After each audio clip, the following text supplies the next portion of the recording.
The movie theater is one of, if not the, most popular place for people to be entertained in this country. Most people remember the first movie they saw at a theater. Your first date as a teen was probably at the movies. On these screens, people of all ages get to witness remarkable tales that provoke some of their greatest aspirations. A truly powerful build. Cineworld reported a loss of $1.6 billion in the first half of 2020, as revenue slumped by 67%. It holds multiple screens of dreams, creating memories daily. However, when the dream machine is not running, the theater sits as a great, big, empty, cold room without a light. Warning that cinema may not survive the impact of the pandemic. A room without characterization. The screen that often fills the auditorium with majesty and excitement during operating hours is a blank, empty wall, a canvas, waiting for the art. But fear not, Dreamweavers. The cold, empty room will be anew for your next cinematic adventure.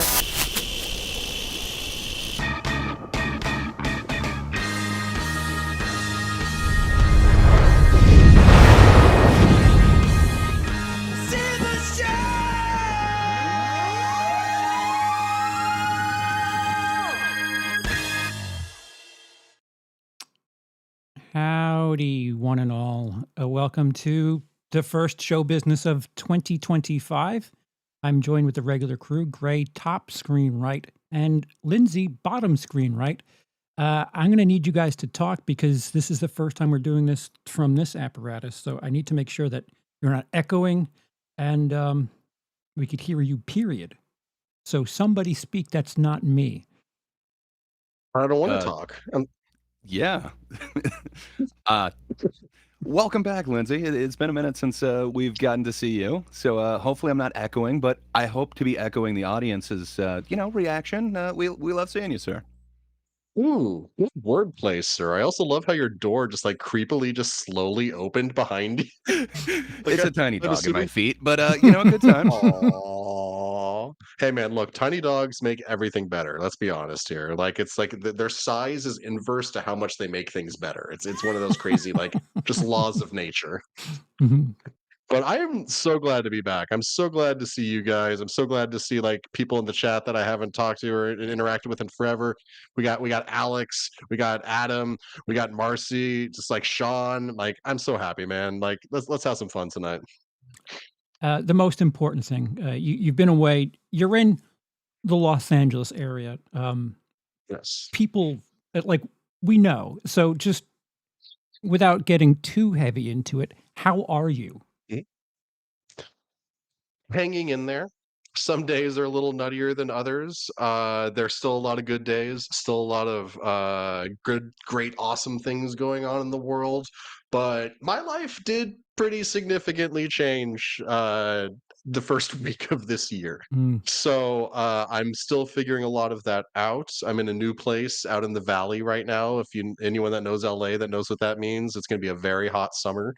It's a lot of change, but change isn't necessarily a bad thing. It's all about handling it the best that I can right now, taking the emotional breakdowns when they happen and crying in the corner, but that's hopefully not going to happen tonight. And if it does, it'll make great content. So, I'll just be talking about Rachel Zegler and just crying and sucking my thumb. It'll be a great time. So here's the important question. Would you rather be in your situation or own a theater? A theater or a movie theater? No, a movie theater. Movie theater. Do you like pickleball? Honestly, I might be in a better situation right now than I. It's been a weird year, but we're getting there, and I'm just happy to see the both of you guys. Honestly, And I'm sure people watching are. Because, like I said, you've been asked about for a while now, and I don't get asked about, so whatever that means. I mean, every time I wake up in the middle of the night, I scream, "Where's Charles?" Right. So, in as chunky a segue as possible, here is the Oh, chunk weekend it up. that was. A Working Man currently in first. These are estimates. Although A Working Man's in first with 15.2 million. Snow White in second with 14.2. And rounding out the top three is The Chosen, which is I guess it's a Fathom event, although it's very The Chosen Last Supper. I think it would be Christy without knowing very much about it. That's probably a good description. Yeah, a good assumption. Yeah, Women in the Yard in fourth, Death of a Unicorn in fifth, Princess Mononoke in sixth. Hell yeah. That makes me happy. That makes me really happy. Yeah. And Brave New World, Black Bag, Mickey Hang in 17, Novocaine. Yeah, the bottom five less fun. I would even argue that all 10 aren't exactly that big a deal. But if you're Jason Statham and crew, Working Man taking the weekend is kind of interesting. I don't know. I mean, we haven't had a chance to talk about it, but even Captain America with like 2 million for a film that's supposedly like dead at the box office. That's kind of nice, man. I would take 2 million, but yeah, good Right? for Statham.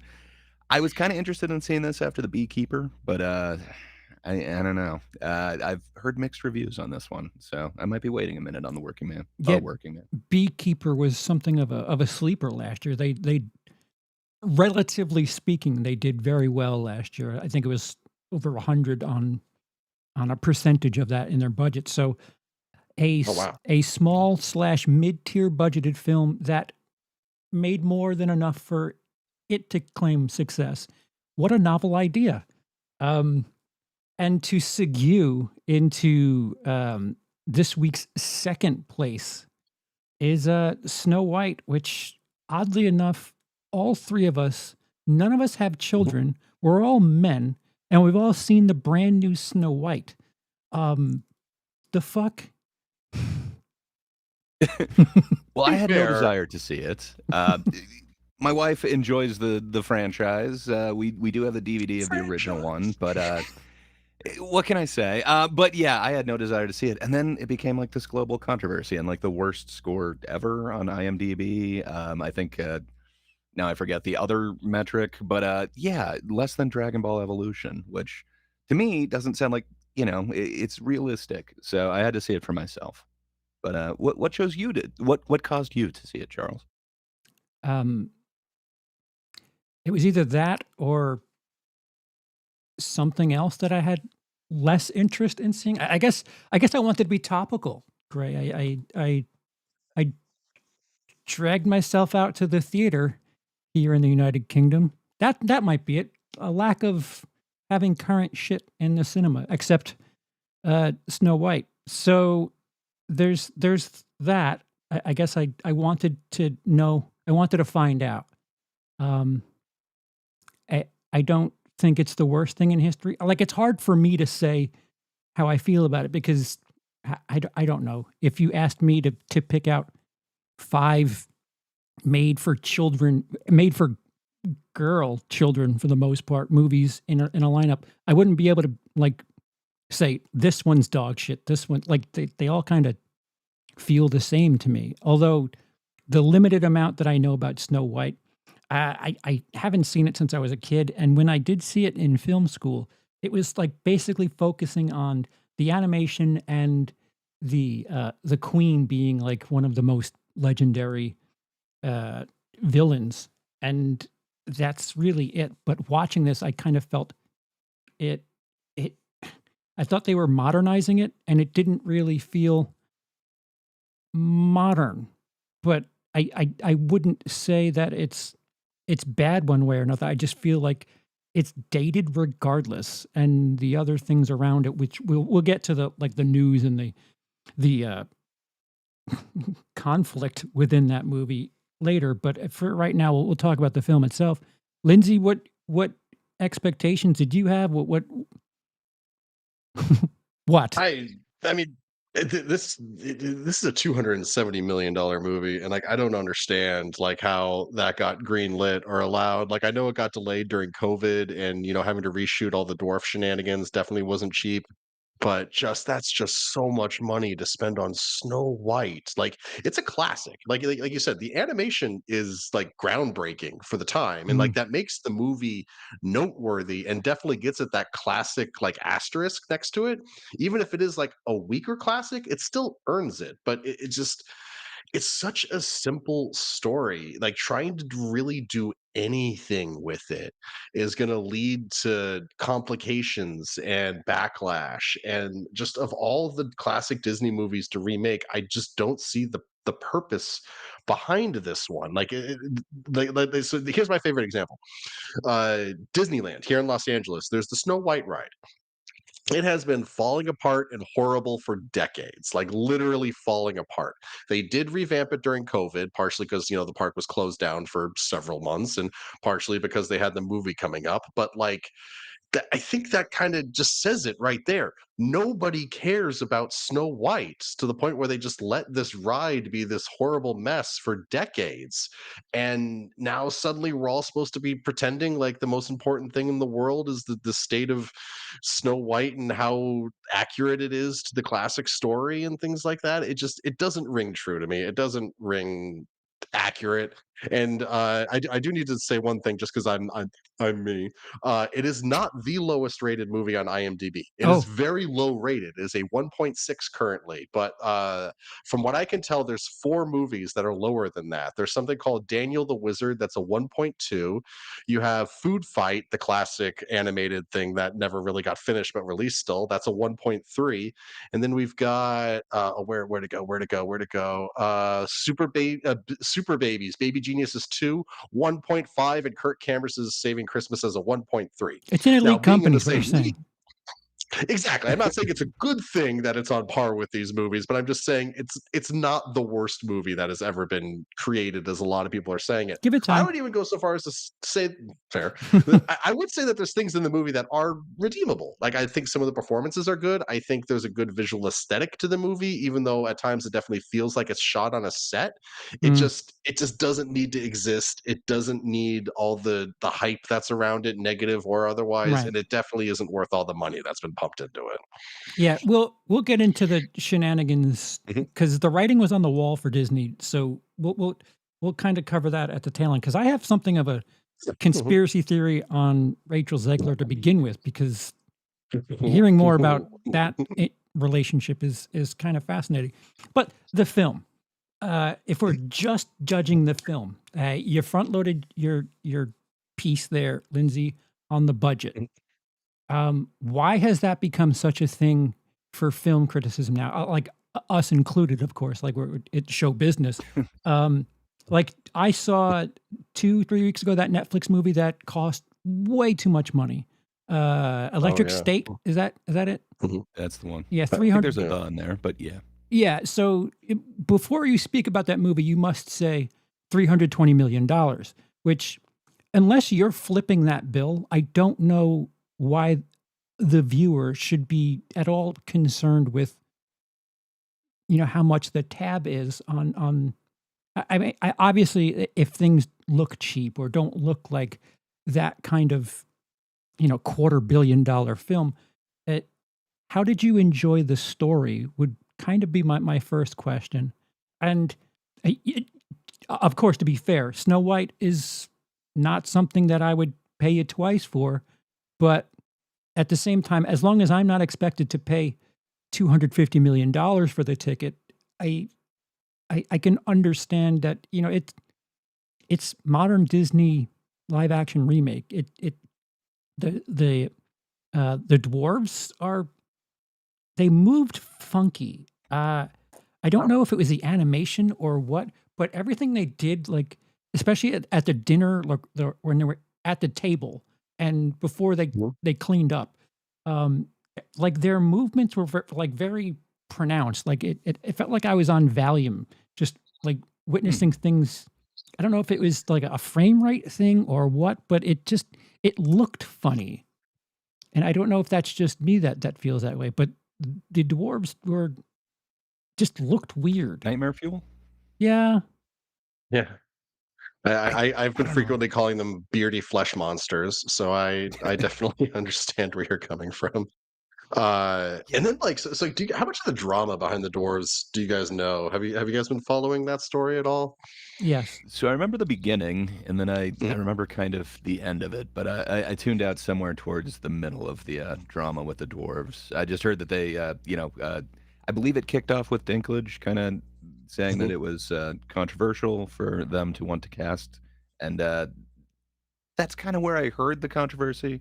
Then I heard, they had to refilm it to make sure to include them in the end. So what goes in between that, Lindsay?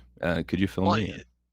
I'm not an expert. Like if I'm wrong about anything, I apologize. But from what I can tell is after Dinklage's comments, they decided to try and film a version of this movie basically without any dwarves in any capacity, and so that's where that little band of like Merry Men? wannabe Robin Hood types, the wannabe merrymen, thank you, that were running around the movie, hanging around with the prince in this movie, Mhm. came from, because they were going to just be like, oh, instead of being dwarves, we'll just have merry men. Why not? But then everyone said like, no, we need to have dwarves. So they went back and added the dwarves in after shooting all this. And so that's part of why this movie feels so weird, is because you have the seven dwarves, but then you also have the seven characters that they tried to replace the seven dwarves with, that are just kind of at odds with each other. And so and then on top of that, you've got these horrible fleshy beardy monstrosities of CGI-ness standing and sharing screen and interacting with an actual actor with dwarfism on screen. And so it's visually unappealing, it's distracting, and it's just it's you see the, at least for me anyway, you see the drama when you see these dwarves. And I'm not going to pretend like I know like what it costs to, shoot what they shot with the merry men and then go back and add the dwarves in later. But I guarantee you that's a massive reason for why this movie cost $270 million. And for why that matters in my book, like there's all this talk about like, movies are struggling, movie theaters are Mhm. struggling, nothing's making any money right now, and everything's failing. And yet we're getting $330 million Netflix movies. We're getting $270 million Snow White movies. We're getting $250 million Christmas movies starring The Rock for some reason. It's like if you, I know I'm tearing up old territory by going there, but like if you want to like get people interested, or not have the stories be about movies failing so much, bring those budgets in a little bit. Don't spend Hmm. as much, and then you don't need to make as much, and then you turn the tide of the story in your favor. I mean, maybe I'm crazy saying that, but that's where I'm at anyway. The wild thing No. about go on, Gray. Hmm? Oh, please. I've interrupted you. I Oh, made a big deal about it now. You were going to talk about the wild thing. I'm all ears. The wild thing about the dwarves is two actors that are relatively well known. Wee Man from Jackass and mhm. Hornswoggle of the WWE, also in the Leprechaun remake. They publicly said that they wanted to be a part of this film. So, Yeah. like, it's easy to Monday morning quarterback this after the fact, but like if you're Disney with all of the things that are going on with the two actresses, wouldn't you want to have some sort of like buzz, like getting I don't know, the who's who of dwarf actors that aren't named Peter Dinklage? Like, it Hear what you're seems saying. But you got to think of the culture war. If they do that, then didn't they prove that they were wrong all along? I think they've been kind of silent on some of the reshoots and everything, which I'm not saying that you're the complete expert, so you might not know this, Lindsay. But do you know, was the Merry Men, did they significantly cut down those roles then? Were they supposed to essentially do all the musical numbers that the dwarves did? Because I think they're in like four of the big ones, the Whistle I While You Work I'm and other ones. yeah. Uh I don't really know. And it's one of those things that like we're probably never gonna know, because like do we get deleted scenes in movies anymore? I feel like not. And so I don't feel Only if like there's physical. that's true. There's That's true. usually not physical media.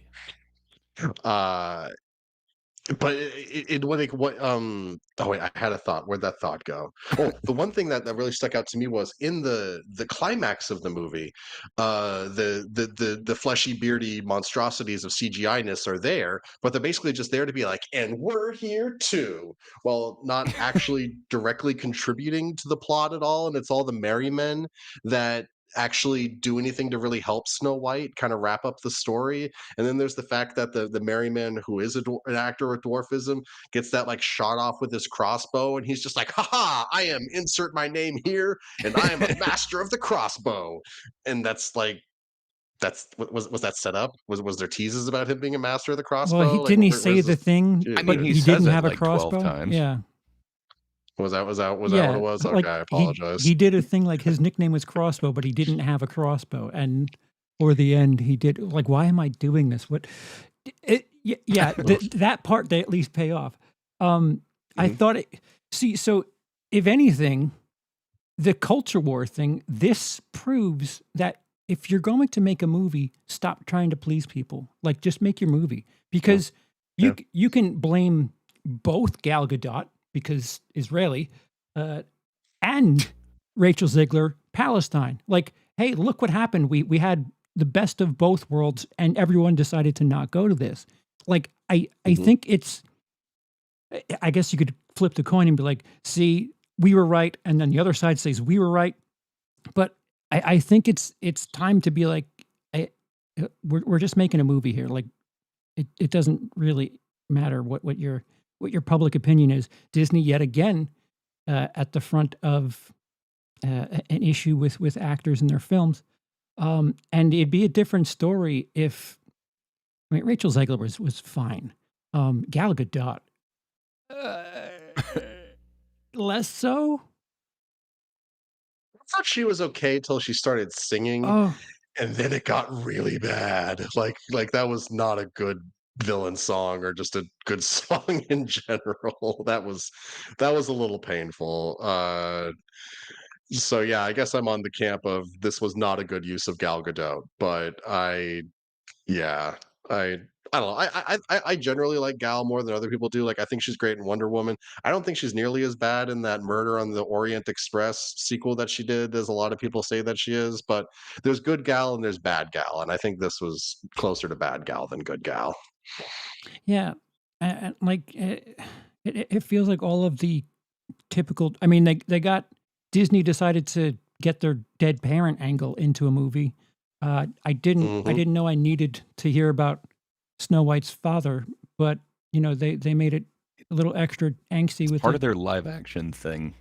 They like Yeah. to like give backstory and kind of fill out the details because in the original one there's nothing. It's just you find out that she's the Yeah. stepmother. She has the mirror. So Hmm. I don't know. It's it's interesting. I don't think it was super effective for me, but I don't know if I don't know. Have you guys seen the original Snow White in a while? Both the It has ending been a minute. Mm, and the beginning, they're kind of abrupt. Like Okay. the dwarves are much more interactive with the end of it, but I don't know. It's basically just while she's in the old lady form, she tries to push a boulder onto the dwarves, and yet the cliff that she's on breaks off, and then it's just she's gone. there's It's Hmm. it's kind of weak as far as the ending is going. So it seemed like they tried to really fill that out, but yeah, no mention of like the mirror or anything like that. So they try to wrap it all up, and I don't know how effective it was. Yeah, if you use, like, just genuine critical movie brain, um, the fact that she wants Snow White killed, um, and at spoiler for 2025 Snow White, she's right there out in the open with a knife Yeah. and does not kill Snow White. And then if you backtrack, you're like, wait, why would she even let her go? Like, what? Why would you tell someone to bring back her heart? And like once you think about the evil queen's motives for longer than a second, you're like, wait, what? This doesn't make sense. Why are you doing all of this? And I used to think that fairest of them all was like fair. Like, this person treats these two people equally. But I guess it's pretty. Hmm. And is that really a 2025 message for young girls? You're pretty, so that's what's most important? Well, it seemed like they definitely updated that, and that was a part that they went into heavily to explain like what fairest meant. But yeah, I don't know. I don't really have a problem with that, I guess. Okay. I don't know. Odd choice. I assume. Yeah. But I mean, like, it is what the mirror says, and it's like the, That's true. catchiest line. It is what the ride says. That's true. The coolest part of Disney, like, you guys have been in that room where you walk through the mirror or whatever. It's amazing. No. Anyway, with that, like the interactive mirror, it talks about who's the fairest of them all, and it's even the quote that everyone gets wrong. Instead of mirror, mirror, it's magic mirror. But yeah, so I think they'd have to keep that iconic line, but the way that they kind of changed the definition of it, I don't know, it kind of works for me. I guess it's like an equivocation or whatever. They're just using the other version of fair, but she's fair. There's not technically anything wrong with it, but it's just that weird mentality. And I think you mentioned it a second ago, Gray. Whenever they try and do these live action Disney movies, they have to explain everything so much, just like bring in so many little details that we really don't need. Like, she's an evil queen with magic powers. She has a cool mirror that tells her she's hot. Okay, that's all I needed from the original. I guess you can make it more of a thing in this movie, but then it's also spoilers, not spoilers. Like when the queen dies, she gets eaten by the mirror. That was an interesting choice. I feel like there should have been some kind of setup for that or something. She gets turned into the black goo from Prometheus. It's fine. Oh, is that what she is? Oh, it's Prometheus. Also owned by Disney. Very true. Oh wait, so that means that this is also a sequel to Romulus? Whoa. I think in trying to modernize this movie, it feels stunted, and it feels just, I don't know, incomplete and broken, and doing things just for the sake of the self pat on the back, like the kiss that the prince, it's inverted. So Snow White, Snow White kisses the thief prince, and it's more like I'm gonna miss you, and then right after that, like she kisses him more on the head. I think, isn't that what happens when he's out? When she kisses him, it's more like he's passed away. I have to kiss him on the head. But then when he wakes up, they kiss right after that, and it's just like, well, if you were gonna do that anyway, what was the 2 minutes for? Like, it just. I know that there was. It's funny is I don't even remember any of this, Charles. This is apparently I blacked all of this out. But like as you're describing it, I'm getting like weird, vague images in my head. Dude, there's so much shit in that movie that I'm like, ooh, I wonder if this means this. Like the fact that the dwarves were mining jewels, and the evil queen was bedazzled in jewels. I was like, is this a commentary on capitalism? Like what's going on here? And it never did anything. It was just a coincidence. There's so many different things where it felt capitalism, and then at times it felt communism and socialism, and like it. There's just I don't know if I was fishing too hard, but it feels like the movie that, and including the cast and crew, or the cast, whatever you want it to be. Sure. We're not going to have any definite through line of what we're doing, but it's something for everyone if you dig a little bit. I definitely feel you on that. This movie feels like a sea of half-baked ideas. Like, why do the dwarves have the ability to find gemstones and rocks, but they never do anything with it? Well, when they're singing "Hi Ho," why do they have a thing where they're just like, "Oh, I'm sleepy," and all the rest of them go, "We know." I thought that was kind of cute, but then they don't do it with all of the dwarves. Like, why have that bit if you're not going to do it for all 7 of them? It feels like they just couldn't fully commit to any of the ideas that they had or anything that they wanted to play with, and it just ends up kind of as a nothing burger of a movie. Yeah. And maybe Sure. that's just me though. They try to do modern No. things, and then she's afraid of things, and she's welcoming of the deer when she first goes into the forest, but then she's just a fucking squatter in someone else's house, and like, oh, that you're going to leave alone? Like, let me just help myself. Go ahead, Gray. Which she does that in the original, but Okay. she like earns her keep. She decides to clean up so that they would let her sleep there. That to me makes so much more sense rather than I'm just going to sleep across 3 of their beds. And it's all good. And tell them they need to clean. Like they get into a fight, and then she's like, what will fix this? You guys should clean, and I'm going to stand here and watch. Let's sing and dance, though. I'm not picking up a broom. You fuckers are doing it. It's just weird. That was one line change that really I thought was odd. Like in the original, there's like, you do the dishes and you tidy up the room and I'll use the broom. And this one, it's like, and you'll use the broom. But it's like you're trying to earn your keep. I'm not saying that that's all Snow White has to offer. She taught them how to whistle. She's good. Oh yeah, that annoyed the heck out of me. Sorry, quick tangent. The fact that they cut the whistling out of Hi Ho almost completely ruined that song for me. Like, I get it, you wanted to have that be a character moment, but like that's such an important part of that song for me. Like, Not just that one. There's like 3 other great ones that they cut out to use these like completely mediocre that just sound like totally standard songs that have nothing memorable about it. But the Echo song where she's singing in the well in the first part, there is the well. Like, why the hell are you not using that one? Like, I don't know. There's so many great ones, and then they cut down, and it seems like it's just ineffective. Where I don't know. There were some awesome songs in that original. Yeah, no, I agree. Like, again, I consider the original to be among the weaker of the classic Disneys, but like it still has that title for a reason. Like, there's some stuff in there worth holding on to that they just didn't. Yeah, you also need to keep in mind that think of your most favoritist movie of all time. Chances are Snow Hamlet White. too. What's that? Hamlet too. Okay. Snow White came out before that.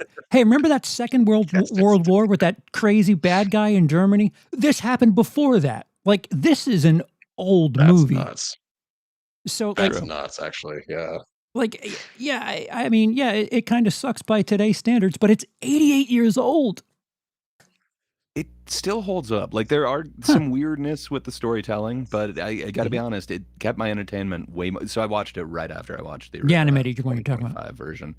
Yes. Yeah. It holds up, and it's odd in a certain way, but man, it feels like so much more of a complete story. But that being said, even the original tale of it's pretty wacky. Like, if I remember right, I want to say it's like 5 years, Snow White is supposedly out, and it's all because she has part of the apple in her throat or whatever. So I don't know. It's interesting. So I don't know. Even the story that it's based upon is kind of odd. Lindsay, is there noise in your house? All right. Can you hear something? Yeah, it sounds like a woman talking. Oh, not anymore. Hold on one quick second. If it comes back, let me know. I'm coming. Okay. Deal. So I don't know. It's just it's odd to me, but it always was an odd story, but it feels so more iconic in that original one. I guess they're just going with the Disney plan of kind of over explaining everything, and then we've got to re-release it. Which I guess to white knight them or whatever, it kind of makes sense.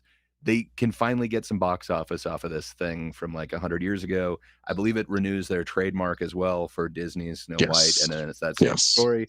So it's kind of twofold, plus they get whatever this is.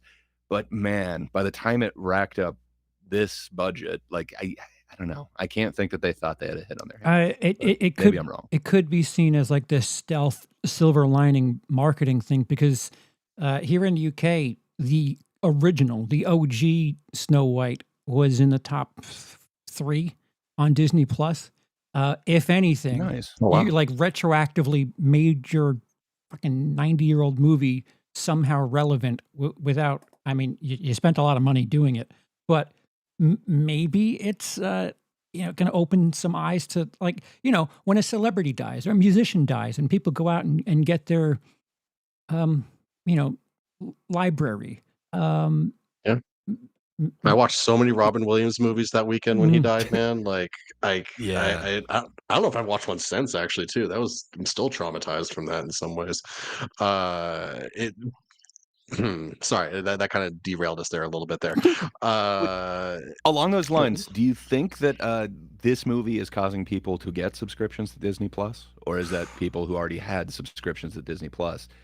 I don't think it's necessarily going to cause anyone to be like, I need to watch that original one. Let's subscribe. I do think that if you're like one of those people that are like, fuck this movie because this actress, or fuck this movie because what they did with the dwarves, you're probably more inclined to either buy the original Snow White or be like, yeah, I'm showing my kids the original.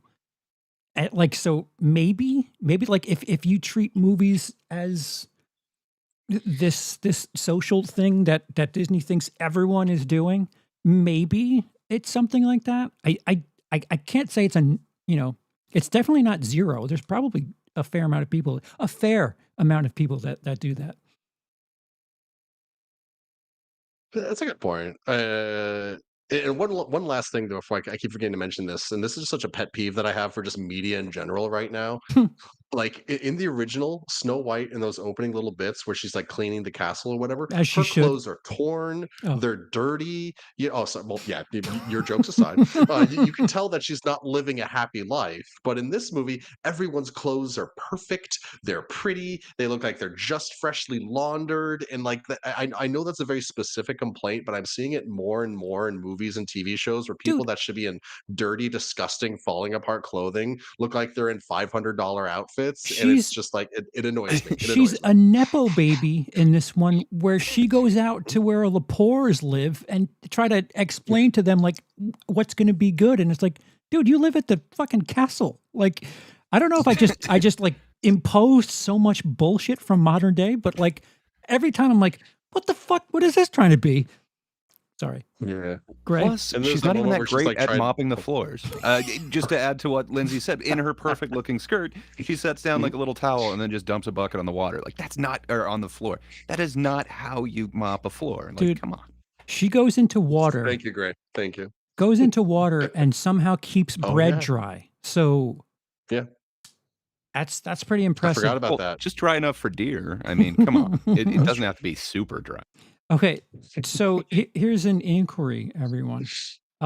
Inquire me, sir. If you must make this movie, without spending that much money, obviously, there's not a way to make some variation of this story without either calling it Snow White or just doing something that's quite similar. Like, I would take the metaphorical sense of the mirror and have it be like an Instagram person, and the mirror is actually like a cell phone. You could have it be a commentary on parasocial relationships, and someone who's. But you really want to modernize it. Well, I mean, like, what else are you doing? This 100-year-old story. I'm just going to keep going. What are you doing this 200-year-old story with this by now? Like, if you want to like touch or speak to modern audiences, why Snow White? Like, it's just about like fucking I don't know. Do you have a better idea? Like, if you were tasked with redoing Snow White or making it relevant, would you just fucking redo the animated film? Here's a terrible example that's probably going to get someone to call me out, and go ahead and call me out for it. Just because something's a classic doesn't mean it's untouchable. Like, let's look at what is not a good movie, but is considered to be one of the most important movies ever made because it changed the way that we approach storytelling and filmmaking, and it played with color a little bit before that was even really a thing. Birth of a Nation. It is a terrible, terrible, terrible movie. I tried watching it once just out of curiosity. It is unwatchable garbage, but it is an incredibly important movie. Does that mean we need to update it? Does that mean that we need to keep a modern version of it in the lexicon? No, just let it be there as like a relic of the past that has not aged well, is terrible, incredibly racist, and just overall not a good movie. And just kind of do the same thing with Snow White. Like, it's a classic. Everyone knows it. Everyone knows the songs. Everyone knows the story. We don't need to really revisit it and do something new with it. And again, I know this is a terrible metaphor, but like, just because something's a classic doesn't mean we need to show a new version of it. Like, I'm trying to think of a better example. Like, The Hitler documentary. Well uh, made, uh, technically well made. it is very well made. This is very true. What was the movie Lucas did before Star Wars? The car racing movie. American Graffiti. Yeah, again, classic, great movie, but like that's so of its era. Could you show American Graffiti to like a 16-year-old today and like have them care or engage with it at all, or would they be like, "What's up with all this car stuff? Just hop on a bird or a scooter or But get in an Uber." that's what I'm saying. That's how you like if you need to do it. If some idiot CEO is like, I need this for copyright reasons. Modernize it. I don't know. I don't know if this idea of having a metaphorical mirror be like, you could have it be a commentary on beauty standards on the internet, and it'll feel modern.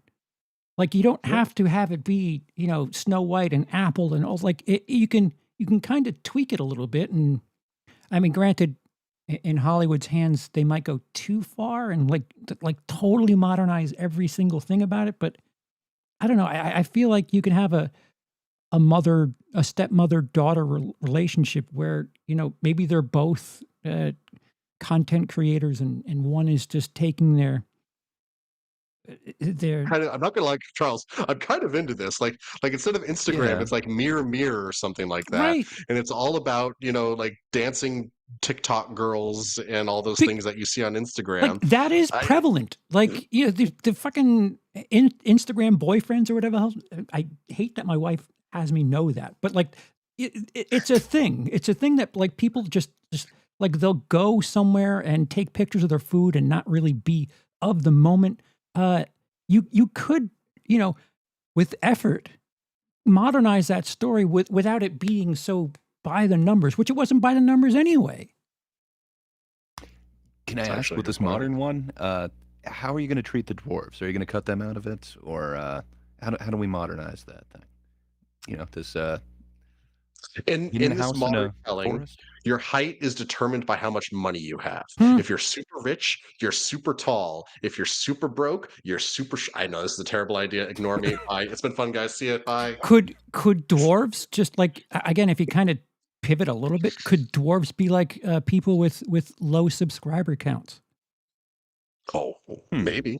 Dude, I hate like that. I'm like fucking elevator pitching this shit, and it already sounds interesting. I mean, we're just putting in more effort than they did. So here's a crazy thing. What if we do a modern telling of Snow White where Snow White ends up with a dwarf? Celebrate the short kings. Let the short king get the hottie. No, is that too far? Now you're going too far into the fucking look. We did a thing, but we're not going to show this to China because they don't like that. Sorry. Like I'm sorry. It's pretty clear that Disney, more than anyone, is pretty shallow about this shit, and it's at the point where it's like, stop, just stop trying to get like your brownie points for doing a thing that you don't really care about, because, like I said, if China doesn't like it, you're going to cut it out anyway. So just make your fucking movie, and I guess this will be, unless Gray, you have something else, I'll pivot into Rachel Zegler, but let's do it. Let's pivot to the Zegler. So, sorry, real quick, Dice in the chat. Hey, I am short and a small YouTuber. Triggered. and there's the word. Yeah, you have to squeeze the word triggered in there somehow. That's true. So also, I missed you, Dice. Good to hear your shenanigans again. So it seems like angry kids who don't like Brie Larson will throw this on Rachel Zegler, which fair enough. But if you track things back, it's kind of interesting.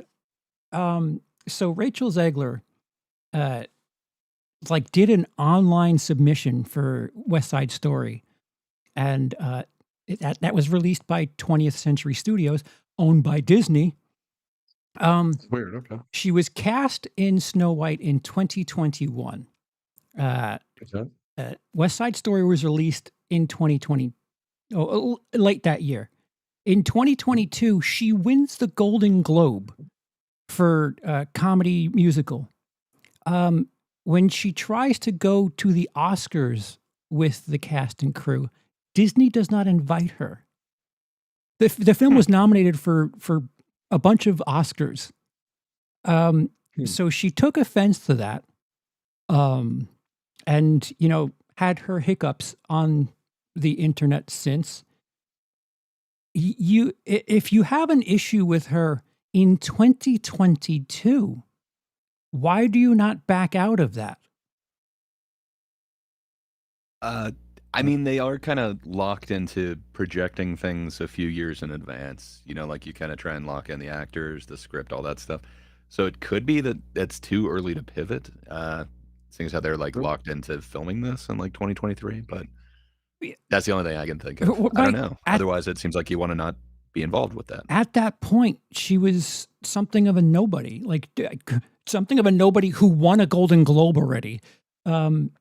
It just doesn't make sense. Like, if you look at her credits, I'll be honest, I don't. Which, first of all, there's nothing on the horizon for her as far as Hollywood is concerned. Yeah, that's not good. But I don't know back then in 2022 if you have issues enough to not invite her to like the biggest night for you.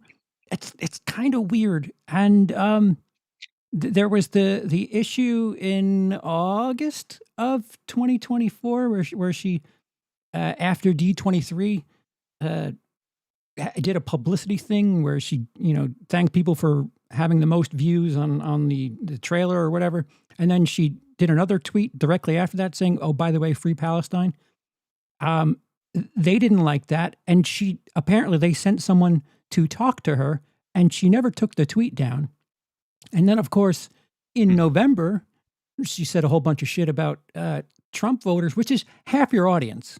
Whether or not you agree with her, on a marketing standpoint, how do you not? I think it's half the audience, but it would be most of her peers, right? Like, from what I understand, it does seem like Hollywood does lean a little left. So I'm assuming she's not trying to alienate half the country, but instead just ingratiate herself to the other voices that she hears around her most frequently.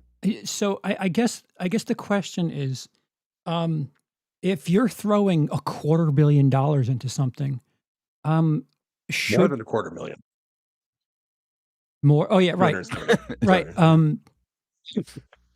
Do you start introducing something into your contracts that people just no more freedom of speech? Like, you've got to be squeaky clean. I think so. So her first kind of blow up thing, wasn't it like a year ago or something like that, with that first kind of round of whatever you call that publicity for it? Was it D23? But I don't fully remember, sadly. There's a couple of listen, and of course she's 23.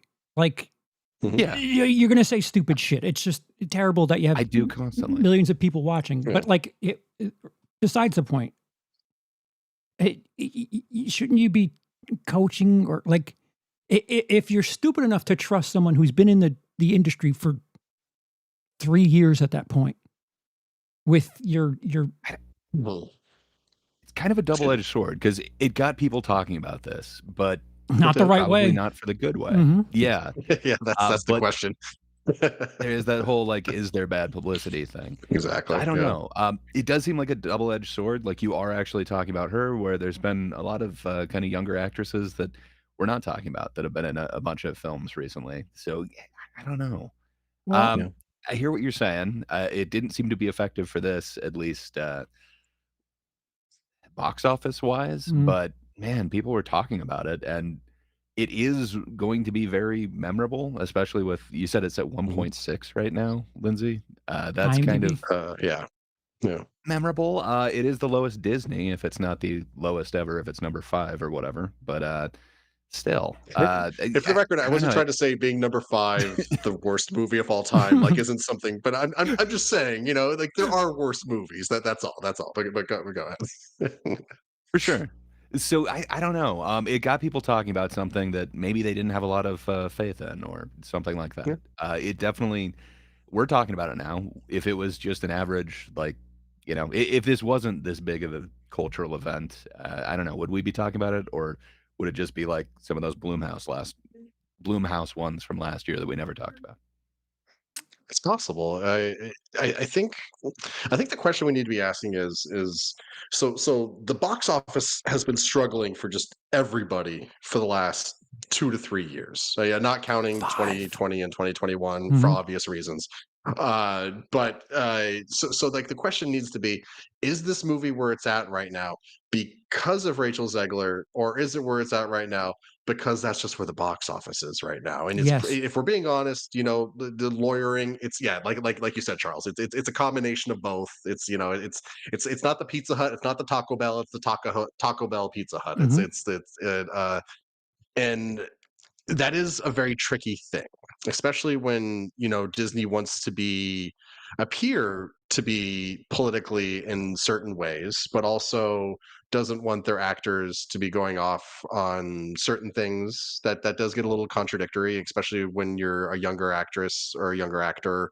That can get a little confusing, maybe. Well, I mean, people sign NDAs. You have a non-compete clause when you get released. Why not just have a social media thing where it's just like, listen, you cannot talk about, things that could be considered hot button. I mean, I guess the joke question here is, does Daily Wire hire Rachel Zegler now? Because it's very similar to a very similar Disney situation. I think. Well, apparently the Daily Wire is going out of business, so they might not be able to afford her. I was trying to make a joke. Oh, sorry. I apologize. I'm sorry. I didn't want to go down that rabbit hole. I guess, and on the flip side, if you're Rachel Zegler and like most of your career is based on being hired by Disney, why would you piss off Disney and like really try to fuck up there? Because do you think like Warner and Paramount and be like, oh yeah, let's lock her up for this thing because she's a loose cannon? So I gotta be honest, man. Me at 22, I don't think I would have been thinking like, will this tank my relationship? I said a bunch of dumb shit. Like I definitely alienated like bands, promoters, clubs, venues, because I was just talking shit like out back, and I didn't think they could hear me. I don't know. I didn't have a camera and microphone like put in my face that people could click on at all times. It was kind of a different world. Charles, you at like 22 doing comedy, do you think that I don't know, do you think you would have said things to get blacklisted from clubs, or would you be thinking well, that's what I'm saying, and you didn't even have like the social media presence where everybody could kind of keep going back and replaying your statements. She has at least an agent.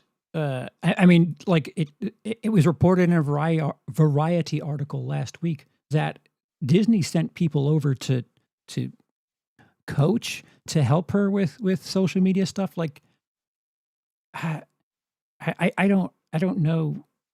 Like maybe you dump another couple $1 million in keeping her mouth shut. You throw an NDA at her or something. Like, listen, you're going to cost us money, and I agree with you, Ray. You don't trust a 22-year-old with the internet at their fingertips. But if there is something there that is like, I think it's peculiar that whole thing with West Side Story, that like she has this semi-grudge against them for that award season, and it does seem odd. Why wouldn't you invite the actress that just won a Golden Globe for the very film that is nominated for Oscars for? Like, just put her in the audience. Yeah. It's a good question. Limited seats? I don't know. It's a big cast. She's very short. Maybe they were worried that like she wouldn't be able to see the stage, and if she can't see the stage, maybe there's no point. And I will say this: I think she's a good actress. I actually do like her in this role. I don't think it's a good portrayal of the character necessarily, but I thought she was fine in the role. I liked her in Y2K. I wasn't really, Y2K is kind of a mixed bag of a movie, but I thought she was good in it. I have Hunger Games. Yeah, that's what I was trying to think. I haven't seen it, but I heard she was really good in it. Did you guys see Hunger She's Games? Fine. Yeah, Okay. she's fine in it. Okay. She's not my Right, issue in any of the movies that I've seen with her. Right. Okay, for sure. Well, we Yeah. all know that the issue with Y2K was the what's his name getting a solo song at the end that wasn't his. No, I'm kidding. I'm kidding. See, a part of my conspiracy brain is Mhm. I don't know if there's anything to this or like I'm just going into this psycho brain, but Do it. there are ways that I don't know if it's like just me noticing or what, but there are ways that Rachel Zegler is shot in this high angle, excuse me, low angle, where it's not the most appealing angle of her, and it's done a lot Hmm. in show business, in Snow White, and for a classic movie about how pretty your protagonist is. it- I I don't know if they shot her in the best light at times, and I don't know at this point. It's not about that anymore. And you're Now right. it's about how fair she is, how just she is. She knows people's Sure. names and occupations. Yeah, well, then maybe pull back a little bit and I don't know. There are shots in there where it felt like they really put the strangest angle of her. Like there was a moment during again. There was a moment during Snow White where I was like, does she have a square shaped head or like what is with this shot? Like it happened like 2 or 3 times watching Snow White where I was just like, I just saw her a frame ago and it didn't look like this. And I don't know, like, not that the internet will run with this at all, but I think there's something there. Well, first of all, why would you piss off Disney? But she did piss them off before they started filming. So prove to me that it isn't that way. I did have a few thoughts like that as I was watching it because I know the classic Snow White hair is classic, but it doesn't. I know no hate whatsoever to Rachel Zegler. She's a beautiful woman. If she ever looked at me and winked at me in a bar, I'd just die on the spot. But that Snow White haircut did not look good on her. To be fair, I don't think that Snow White haircut looks good on anybody. It's just one of those things that looks okay in animation. It just does not translate well to live action, and I don't think that really did her any favors. That might be it. Because I mean, is it because it does It kind does of make like a frame the little face box around her weird. Yeah. face? Yeah, that might be Well, it. and if but you were gonna do Charles's yeah. modern one, Yeah. you could do kind of a pixie cut, kind of a wolf cut. You could do layers to it. You could kind of bring it forward. Yeah, I'm all on board with this modernization instead. Give her Disney the haircut that Jenna Ortega had in Death of a Unicorn. Why not? I don't know Disney if anyone's seen that. get Disney to just throw another 250 million into it and we'll fix it. We've got it here. We've got so to something that Lindsay was talking about, the box office being bad. As of tomorrow, we will officially be at the end of Q1 of 2025, and the entirety of the domestic box office is at $1.5 billion. That's currently on a pace for $7.3 billion. And if you're going through history, 2023, 2024, both failed to make $9 billion. 7.3 billion that's bad. That's bad. 2024 was down from 2023. They're not even coming close to $10 billion. And the ticket prices are way more than they were in the 2010s.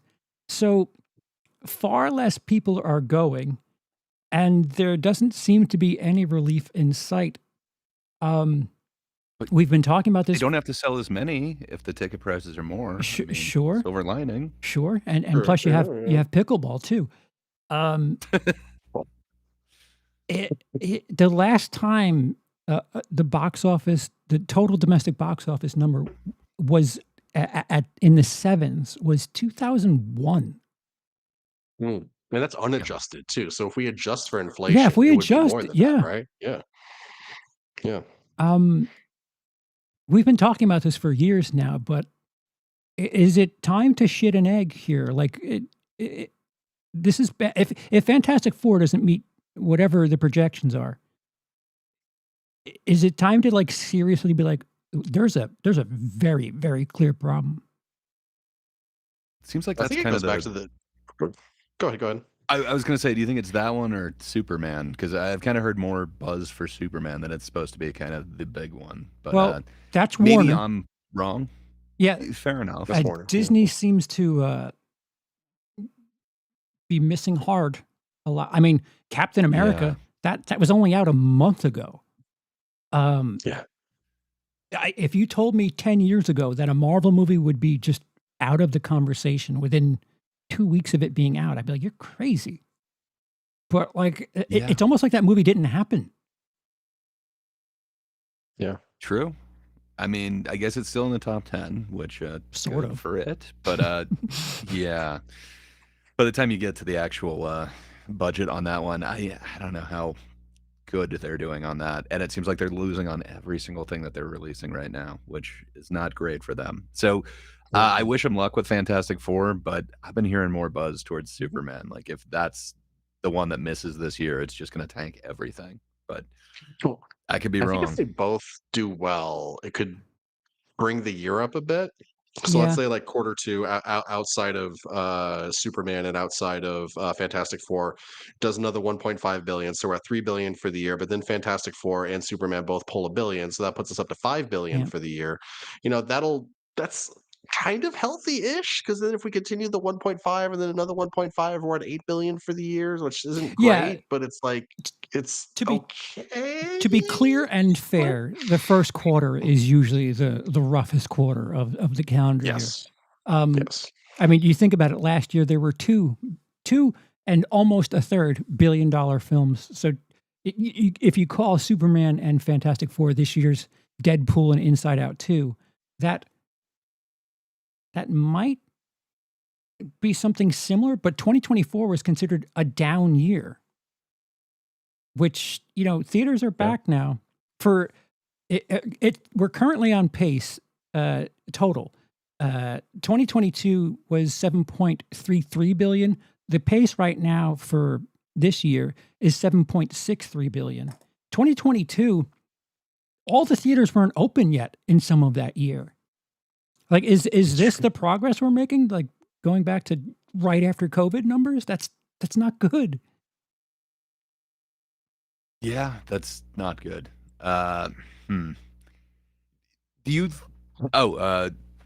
think that this is like just a bad year for movies? Because I'm trying to think of last year. Like I think in March, didn't we have Dune 2? It felt like there was actually a big movie at the start of last year. I don't think I've seen one this year. Like, was this supposed to be it? Was this supposed to be the Dune 2? Well, I think so. Why we're supposed to be Dune 2? Yeah. Wasn't Captain America supposed to be this year's Dune 2? But it's a February release, though. Like, how much faith would they have in it for February? Deadpool came out in February in 16. See, that's the other thing. Enough. Like they're trying to jerry rig the calendar. Deadpool kind of fucked things up, and then Black Panther came out in February. So like typical months where it was just like throw all the dumb horror shit in January, and then February you get the weird Valentine's Day movie to come out. But they kind of like undid that 10 years ago, and it's not working the same anymore. I mean, you're right. Dune certainly hit last year, 2 years ago, last year. Like, I think part of the issue here is the big budget stuff, when it misses, like everyone notices.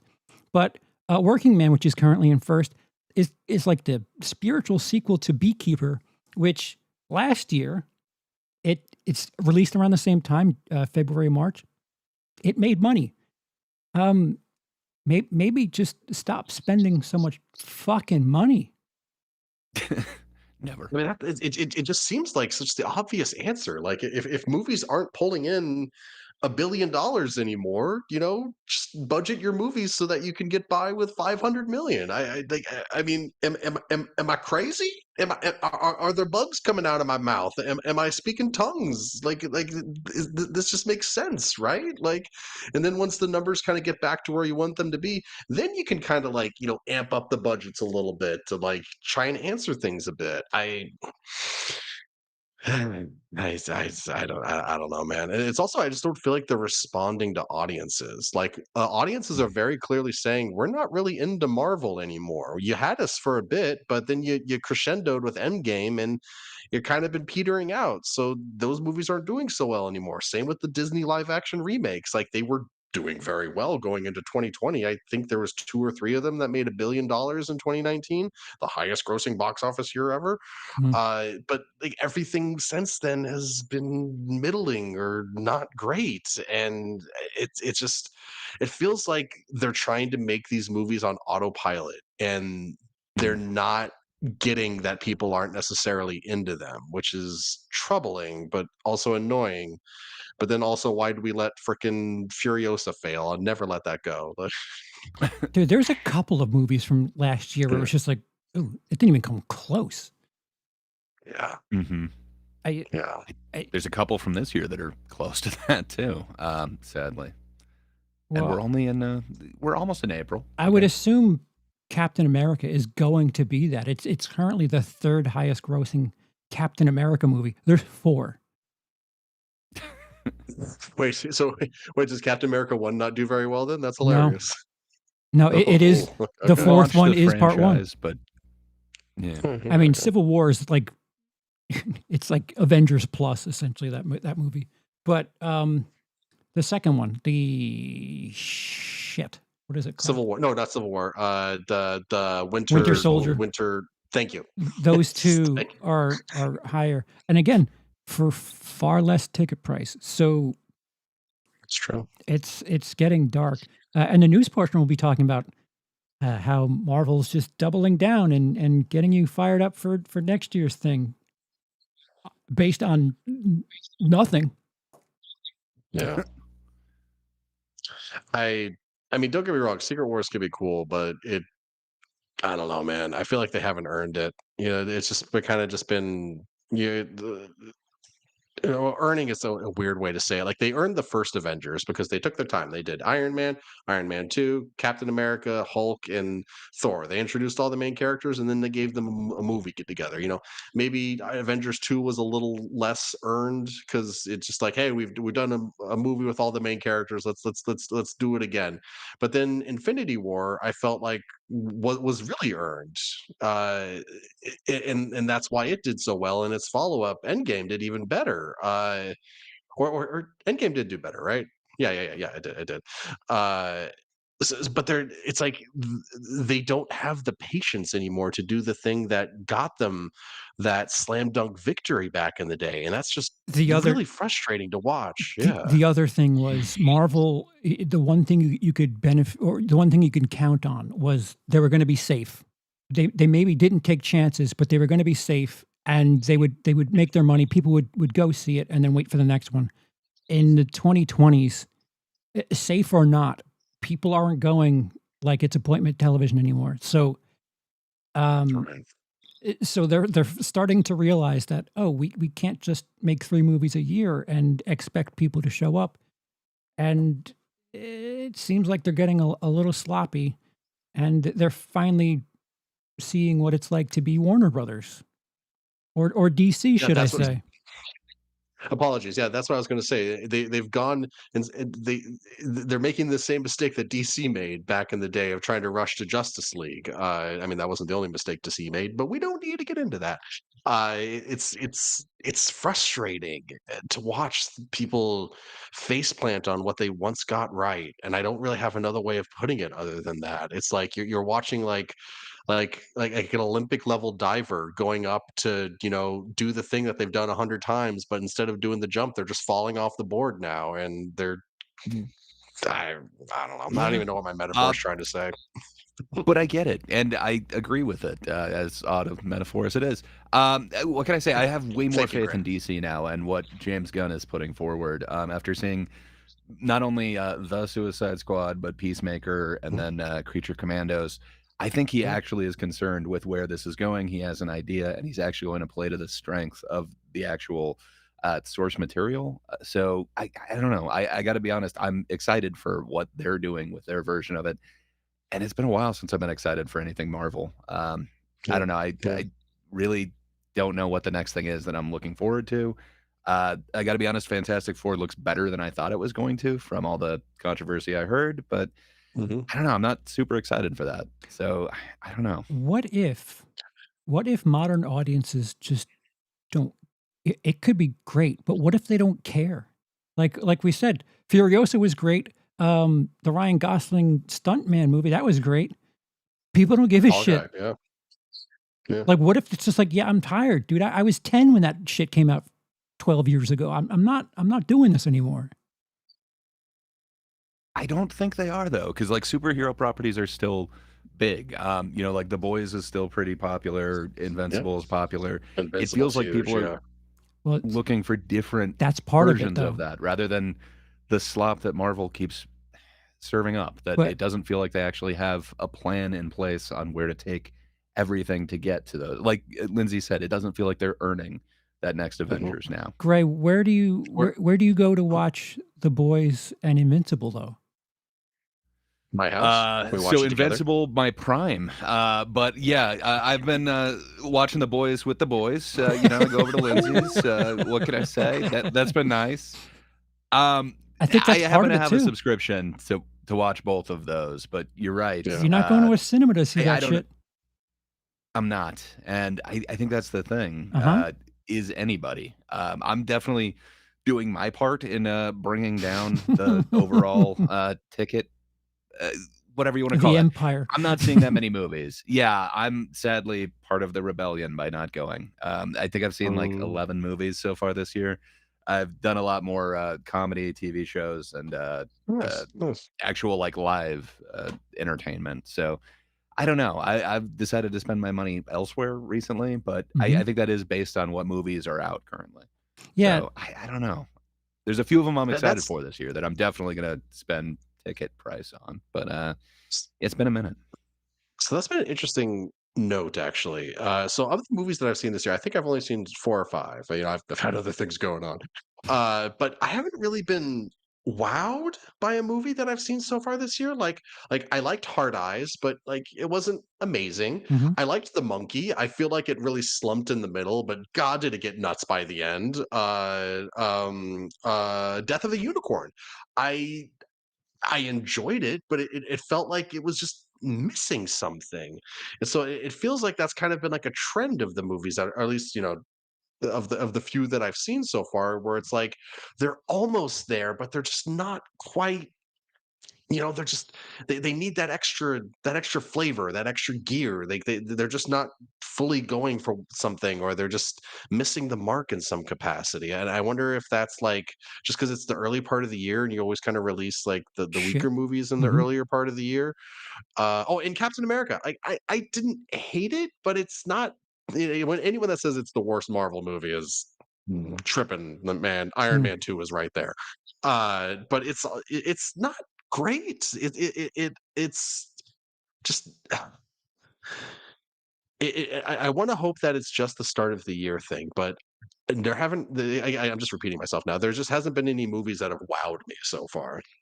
Yeah. Oh, and actually, what might be the best movie I've seen this year so far is the Looney Tunes: The Day the Earth Blew Up.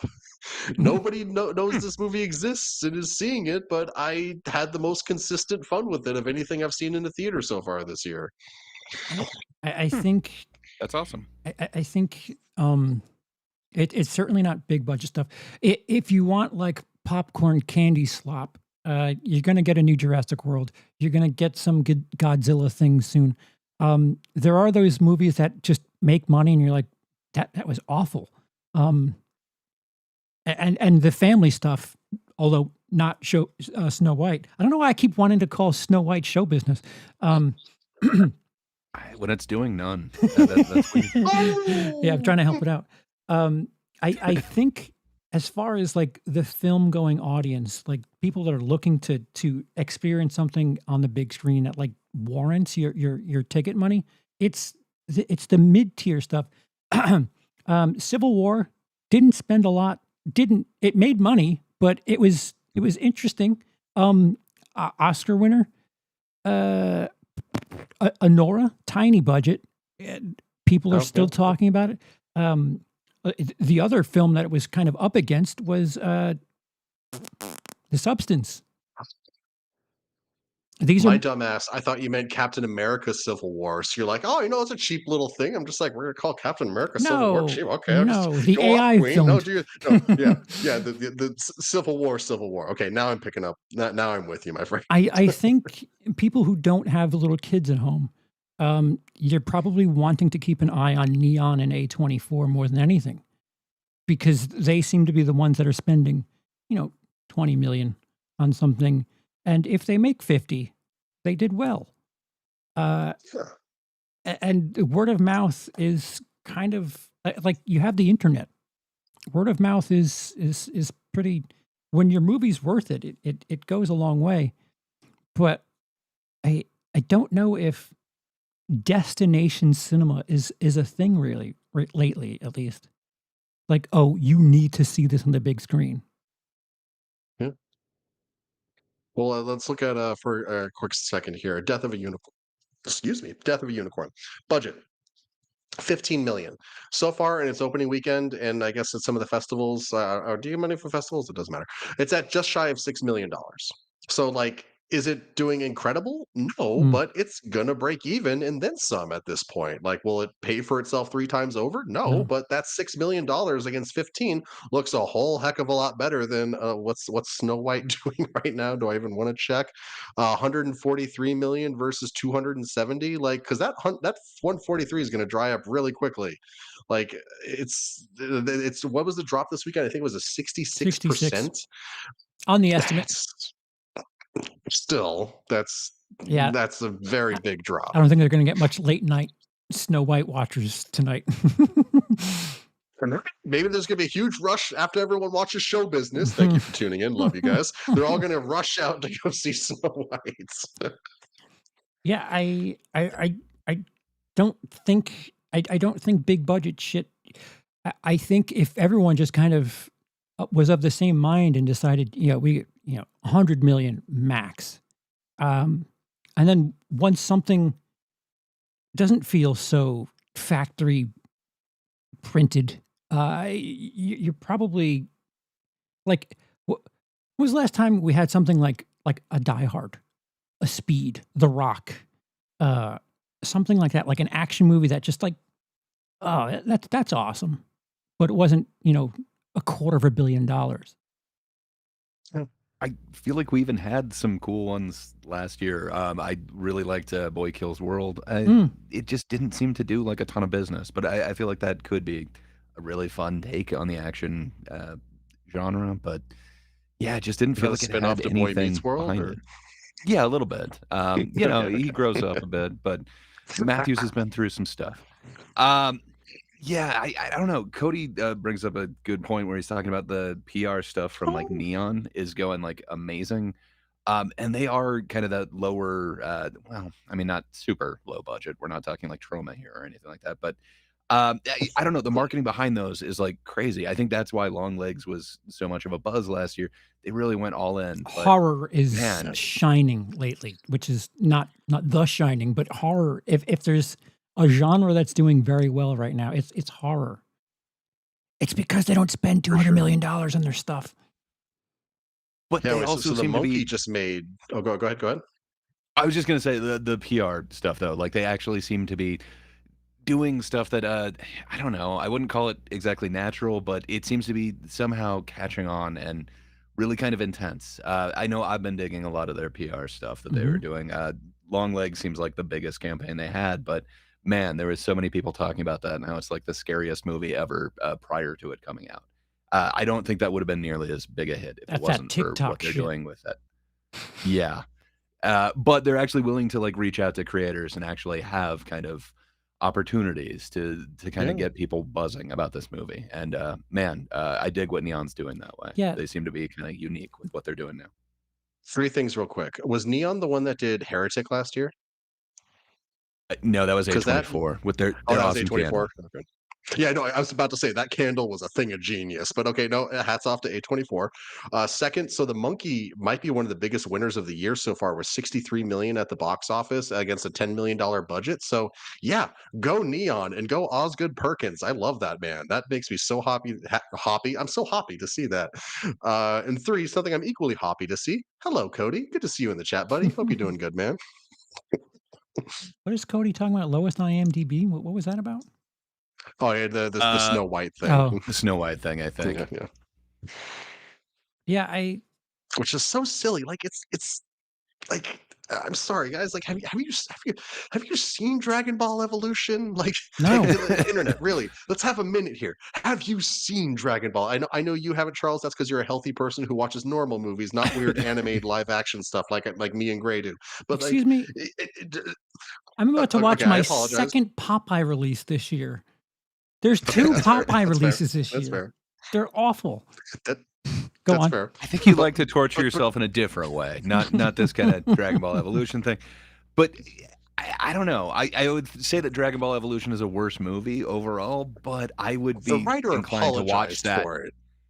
I would want to watch that again over Snow White. So I don't know what that says. Like, I'd have a hard time ranking it, but I think on every metric, it wouldn't be nearly as bad as Dragon Ball Evolution for me, except for maybe entertainment value, because I laugh my ass off when I watch that movie. It's that bad.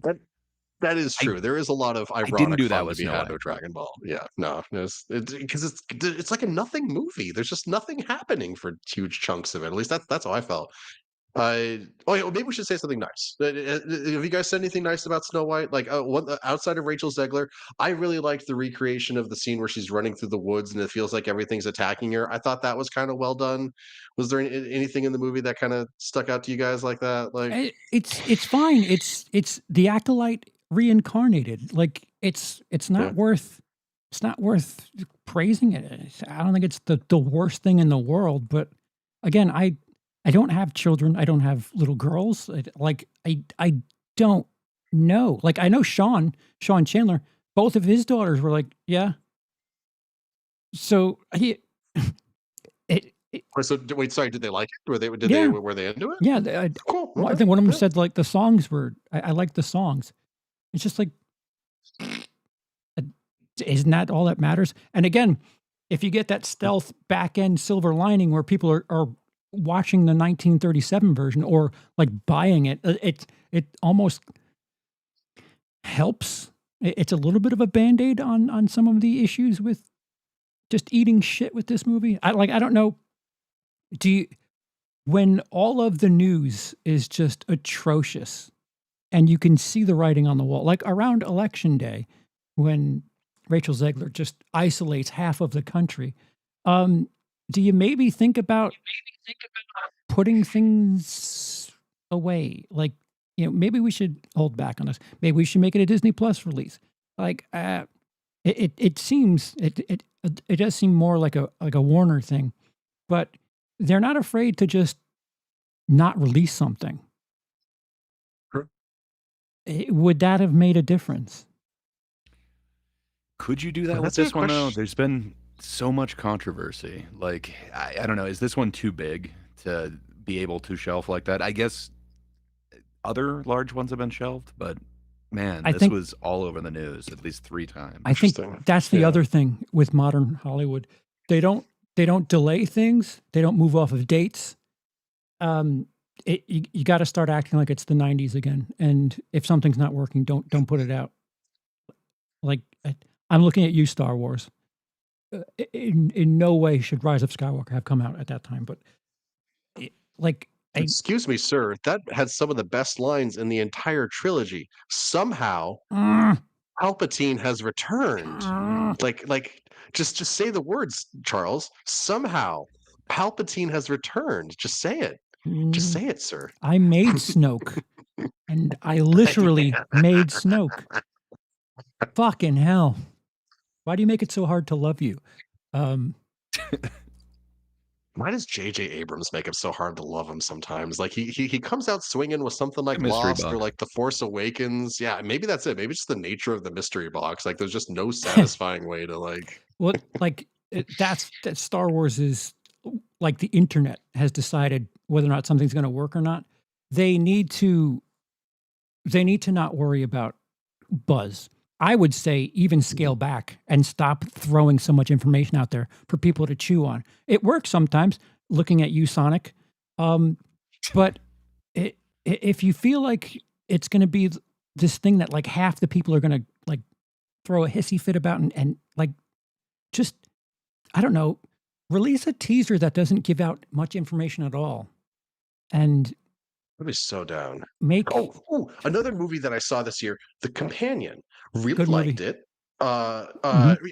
I adored it, and part of the reason I adored it because I didn't see the full trailer before I saw the movie.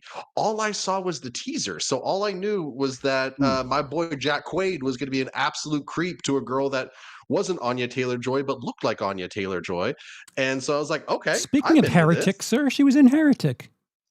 Yeah, She's the come on, brunette. dude. It's Sophie Thatcher. Oh, I apologize. Okay, that was very disrespectful. I take that back. And you but live if I in had that gone, town, you fucking I'm phony. sorry. I'm sorry. But I The couldn't point agree I'm with you trying to make more. that Like, Go, I think that's my go-to example for like the second trailer absolutely ruining it. Like, you can't play that movie out where it's supposed to be this reveal and then just give it away with one line in this. I don't know.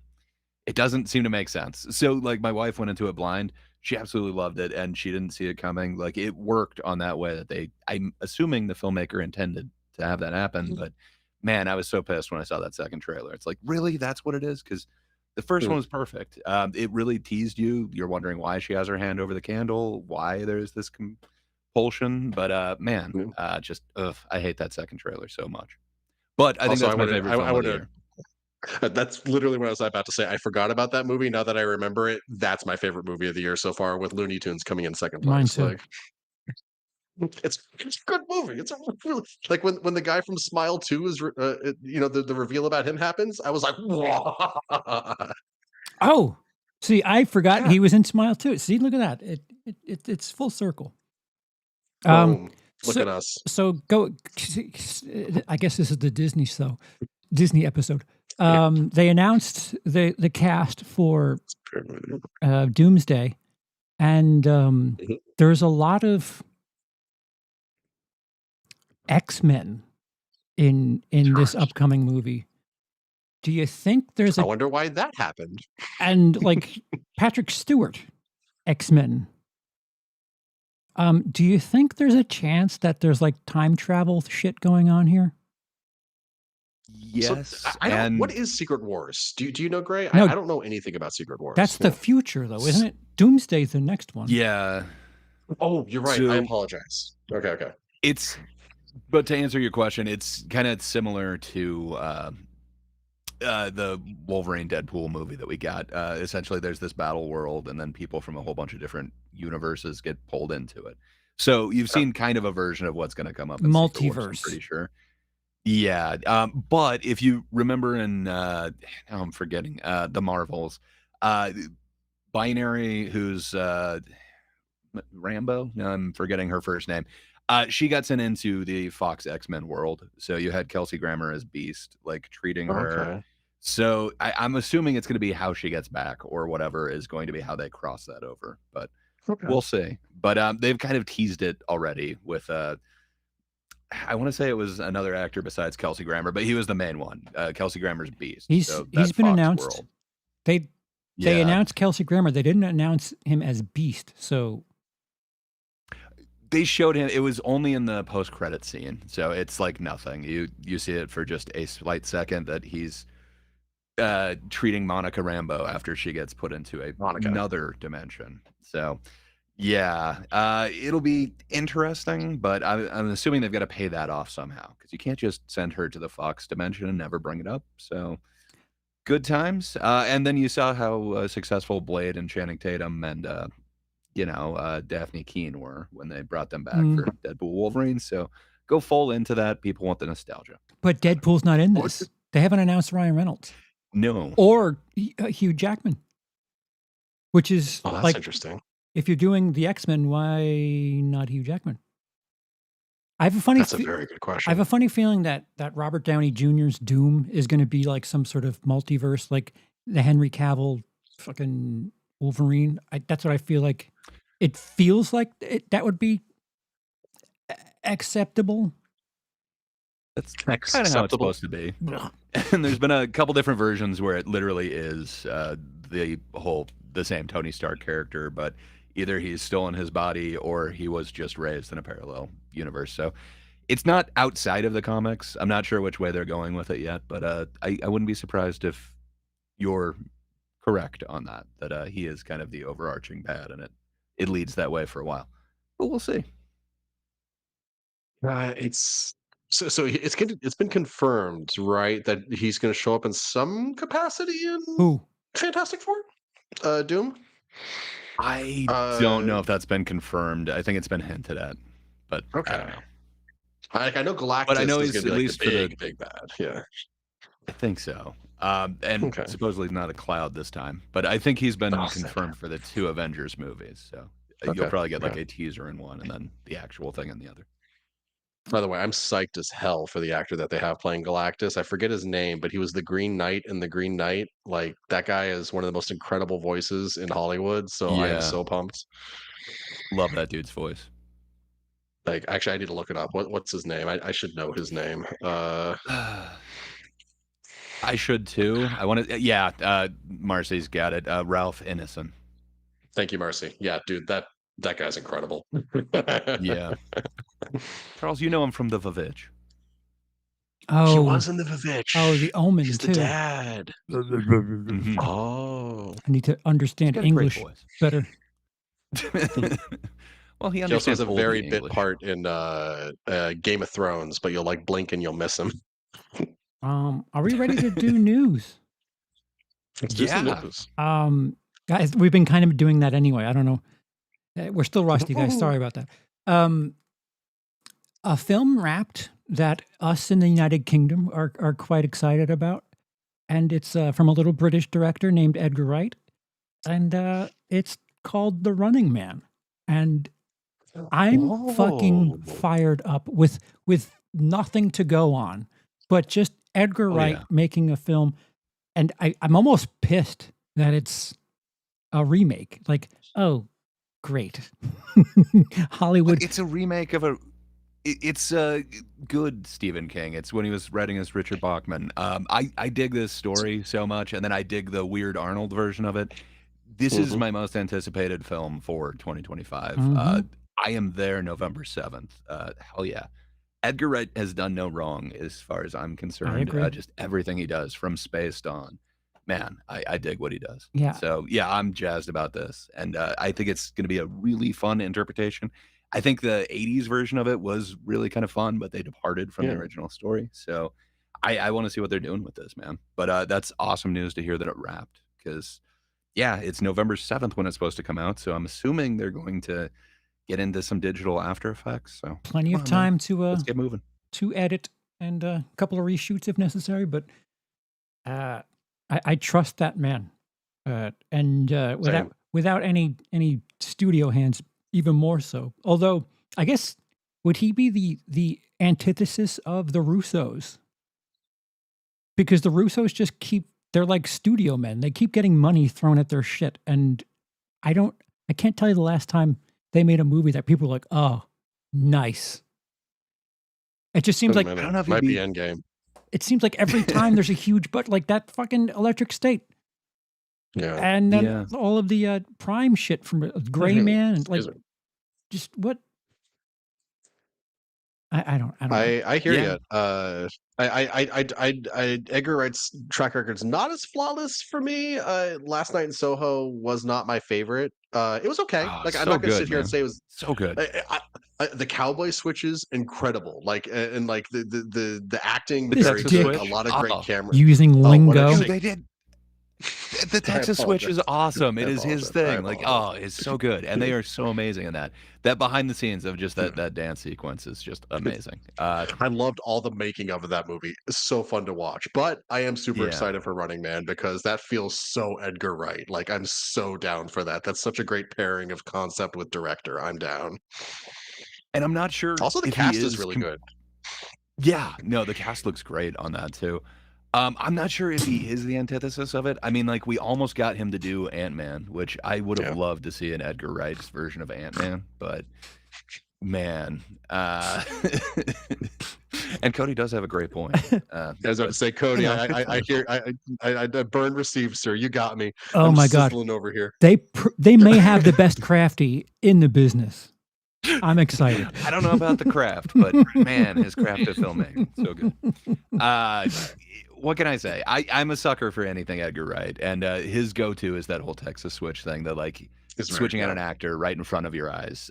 You've seen it in every one of his film, from the fence scene in Hot Fuzz to like everything else, but he takes it a whole step beyond in his last film. It was just so good. Best kiss. Yeah, I don't know. I have to think that if he was willing to work with Marvel and got so far as to, make the announcement, I don't think he's the antithesis of it, of the Russo brothers. He wanted to do, like, Ant-Man he brought to them, and they're like, yeah, great idea. Can you not do what you want to do? And then he's like, yeah, no, I'm not doing this. He's like, hey, I brought an idea for you. And they're like, yeah, that's cool. Can you just not, like, be creative about it, though? And then they, like, we'll keep the idea, but, go on. Like, it seems like there are, like, studio men, and then there are creators. And Rennie Harlan comes to mind. Someone who keeps getting work, but I couldn't tell you any quality of his. That's going back a bit, but the Russos appear to be like the studio men of the current time. Who's the director for most of the Harry Potter movies? That's how I feel about him.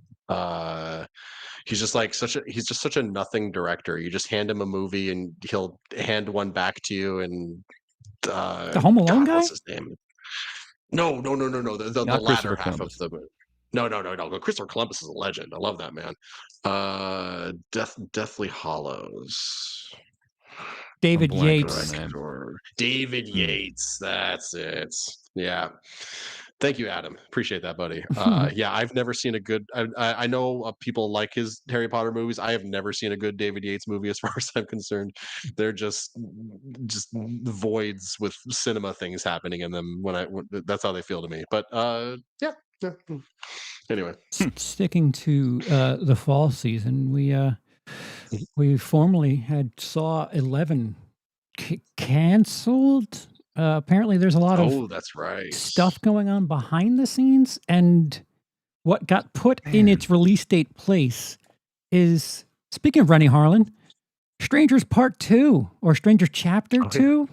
That is now filling the Saw 11 date. See, fucking horror doing shit that big Hollywood should. They're pulling off of dates and doing things, and I mean, granted, we lost Saw 11 for it, but it's apparently half of the production crew is of one mind and the other half is of another.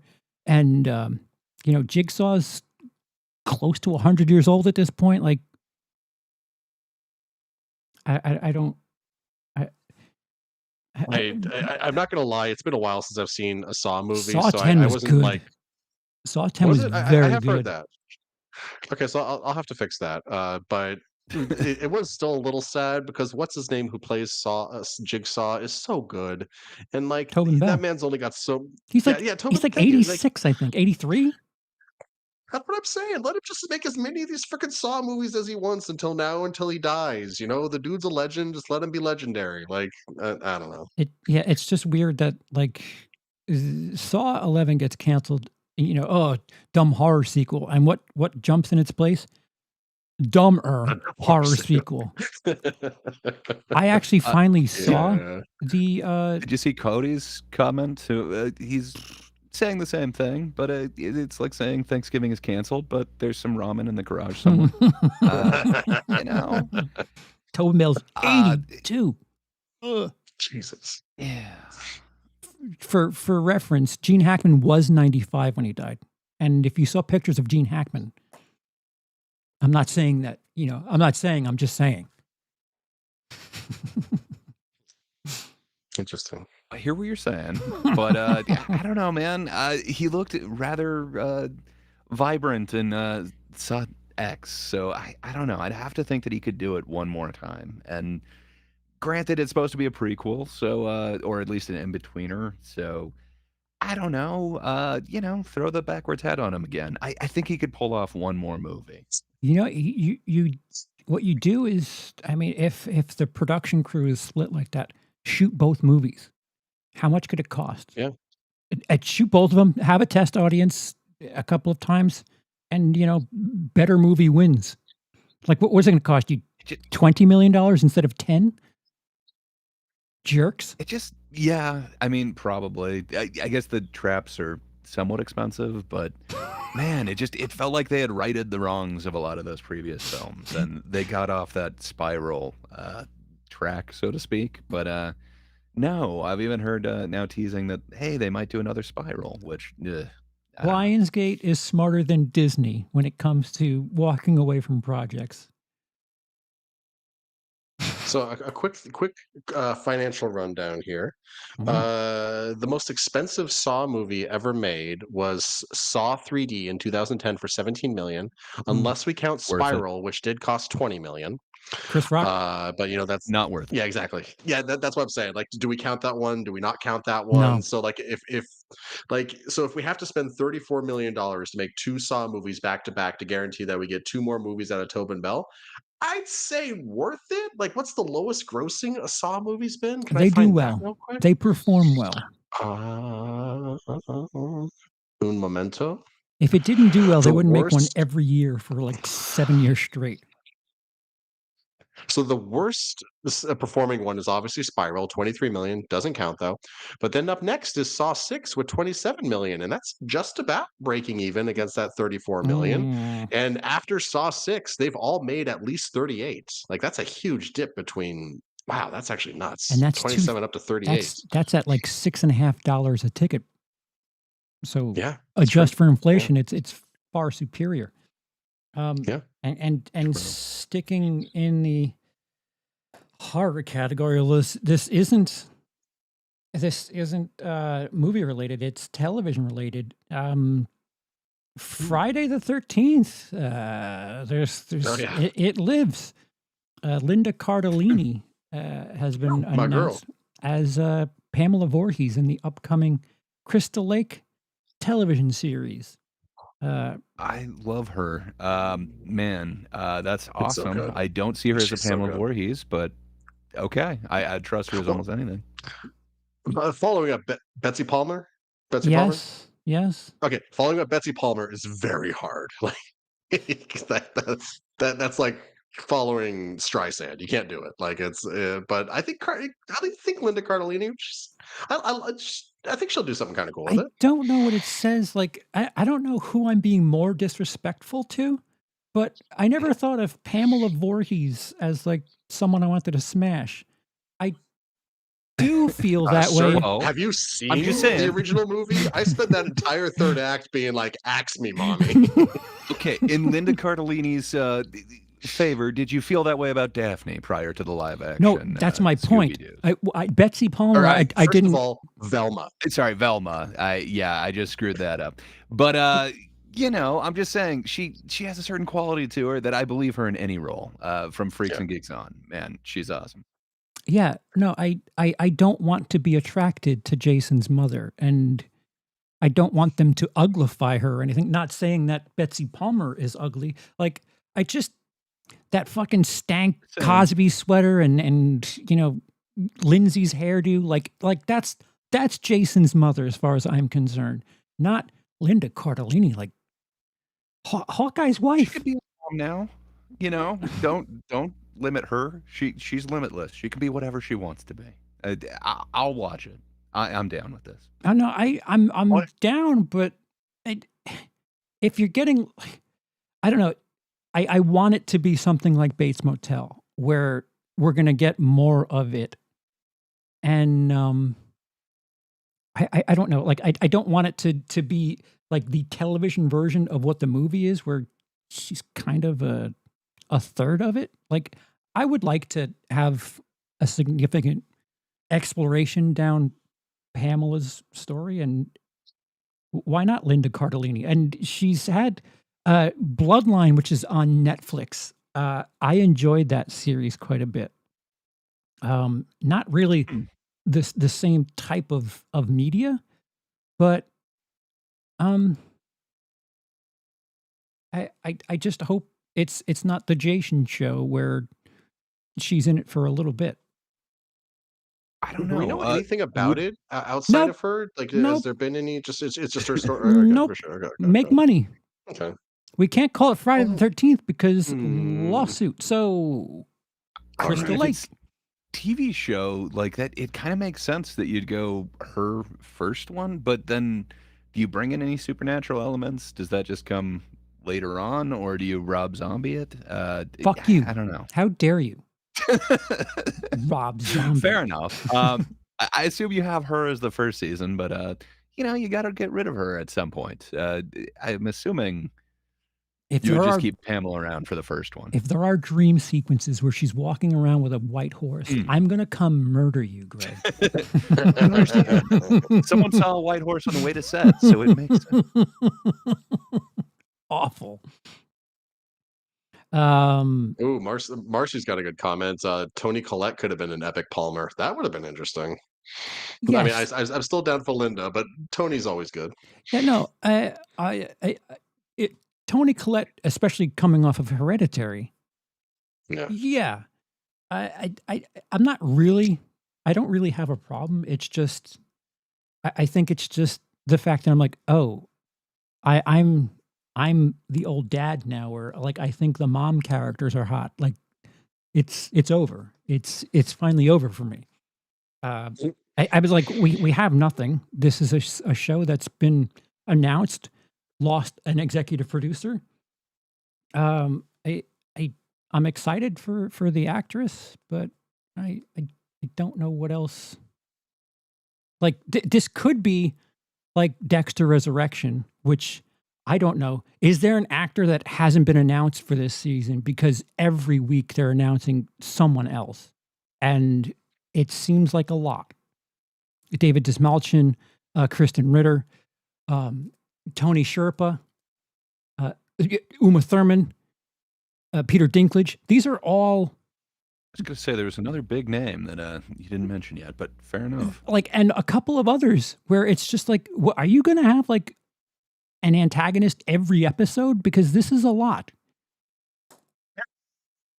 Yeah. All right. Maybe. It sounds like you have to. There's going to be a shakeup with the way that they kind of ended season 1. So you could bring in a character that way, but I'm not sure which one they would do that. And then, you've got the overarching season 1, and then you've also got episodic ones. And they cast Peter Dinklage. Dinklage. You got to have him in there. Well, I was just going to say they're going to do. It's going to be Dexter and the 7 murderers instead of Snow White and the 7 dwarves, and the 7 murderers are going to be led by Peter Dinklage. So It's it's a team the this full time. circle. Yeah, that makes sense. Frightful film fiends. Excuse me. Brilliant comment. Aunt May. Why did that's true. I forgot your name? Oh my God, that's terrible. Marissa Tomei. Yes, Marissa Tomei is a dish and 2/3, and I don't. That's okay. So modern Hollywood is just you want to bang everything, or maybe just I do. I don't know. But I think mom characters just look younger now. Maybe that's it. Maybe that's it. Help. I think it's somewhere in the middle because Marissa Tomei was fairly young compared to the other actors that had played Aunt May at that point. Not like horrendously like what are you guys Isn't doing she in her young 60s compared to now? them? Yeah, but what the other was in their 70s? Oh, okay. All right. I mean, I could be wrong about that. I mean, like Bates Motel. Vera Farmiga was Oh, that's true. not unattractive and not old. And if you've seen Psycho, she's, well, dead, but, corpseified. Wait, are you telling me you don't want to bang Vera Farmiga's corpse? Like, what are you doing? If that's over all here, I can Charles? get. Yeah, I guess so. Christian Nichols, a hot Uncle Ben. We got a hot Uncle Ben in Madam Web with what's his name from Parks and Recreation and Severance. Adam Scott. Adam Scott, yeah. I think we could go hotter Ben, but fair enough. Your point is taken. He's no slouch, but still. I don't know, man. I guess I'm all for it. Like I can view her as a hot parent. There's no issue with that. No shame in the mommy game or whatever. We are a kink-friendly show. No kink shaming around here, guys. Okay. I want to be able to focus on the fact that I don't know that she's doing terrible things. That she's an anti-hero, not someone I'd like to swoop into their DMs with. I'm sorry. I'm trying to get the. There's been super chats, and I noticed it's just there's an issue, so I'm trying to bring them up.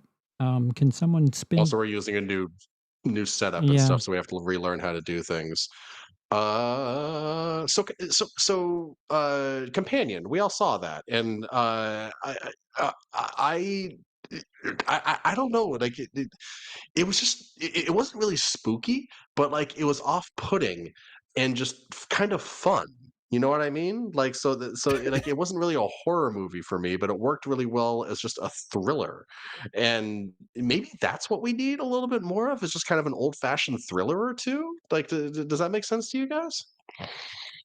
Sure. Yeah, I think it's definitely got horror elements in there. But yeah, I agree. I think those have been kind of my favorite type of movies over the last couple of years. Including the one that we were pushing a lot last year. Thrillers are great, and I think you can do it on a budget.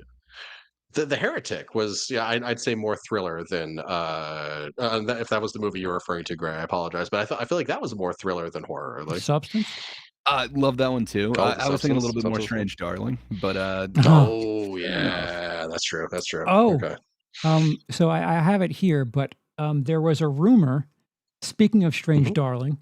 Apparently, and I say apparently because there's an interesting squash on this. Apparently, J.T. Mulner, writer-director of Strange Darling, was attached to a new Texas Chainsaw Massacre. And that was running rampant for a little bit. Could be so amazing. Until I gotta say, like, just the thought of that. Yeah, I could see that. I think he could give Toby Hooper a run for his money. Only but, man, there with have been some Ribisi, really bad versions. Only with Giovanni Ribisi shooting it. But visually it would be the best. Sure. But yeah.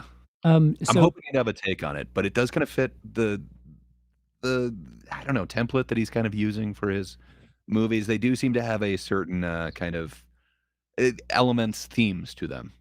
So I think it would actually fit in with what he's been doing, but apparently my heart is broken because Charles has some update on that. J.T. Mulner tweeted himself and said, "Don't believe everything you read."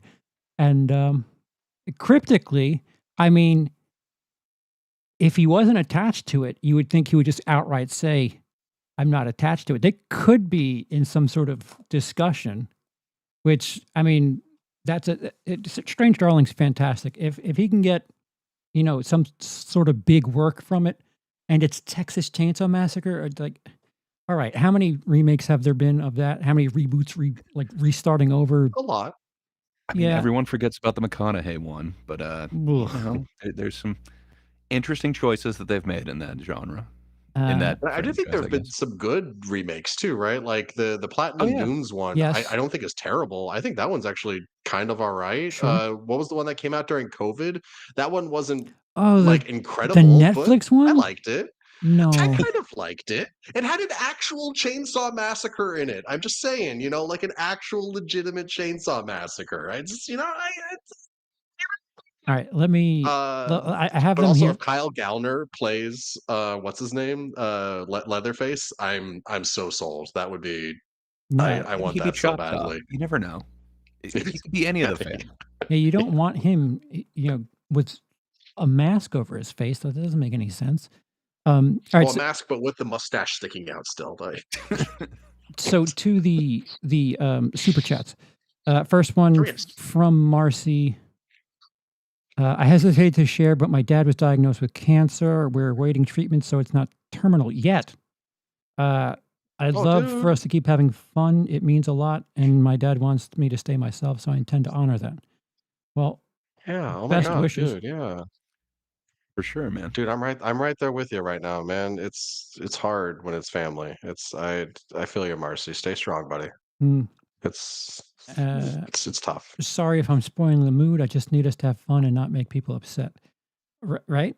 And I also want to say I'm perfectly fine with people making edgy jokes or big C jokes for that matter. My dad is also, I don't feel like it should be their boundary set for me, just of my dad and family situation. As a joke, my dad and I love the fact that I have the same disability as Walter Jr. in real life, and my dad has cancer, though not lung cancer. Interesting connection. So maybe just maybe we're in a Danish Breaking Bad universe. Haha. Do you agree that there's a double standard in casting for diversity, especially with characters who were originally white, like Snow White? What if we reversed it and cast a white actor as Black Panther or Django? Interesting question. I mean, there is. Well, wasn't there originally a white guy playing Django in the original Django? Wasn't that a thing? Yes, the Western Django. I think he meant Django Unchained, right. which No, I guess yeah. sure. I don't think it should matter. I don't think that should be the first thing that comes up. I feel like a lot of this is overcompensation because hashtag Oscars so white and then Scarlett Johansson. Like the message 10 years ago was stop putting white people in things, and we're just kind of getting the bounce back on that. If the character isn't significantly needing to be something, like I'll say Snow White, when the description wasn't her skin was as doesn't Snow White have something to, like, isn't there a play on the word? Yeah, that, like, so she was born in the middle of a snowstorm, and then her skin was as white as the snow. So it was like a double entendre. But yeah, yeah. I mean, it does feel like perhaps that one there is reason in the story, especially the name of it for why. But I don't know. Yeah, Cody does point out like whitewashing was a huge controversy and was kind of a thing that happened for sure. So I don't know. I think correcting that is definitely not a bad thing. Right. I don't know. I really don't mind it. I don't think any of us do.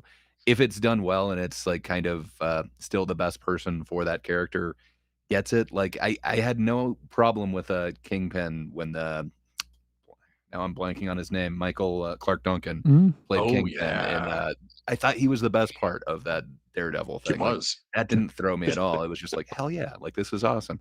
But I feel like there's times where they don't actually read like the description of the character, where like say the Jack Reacher character is played by Tom Cruise.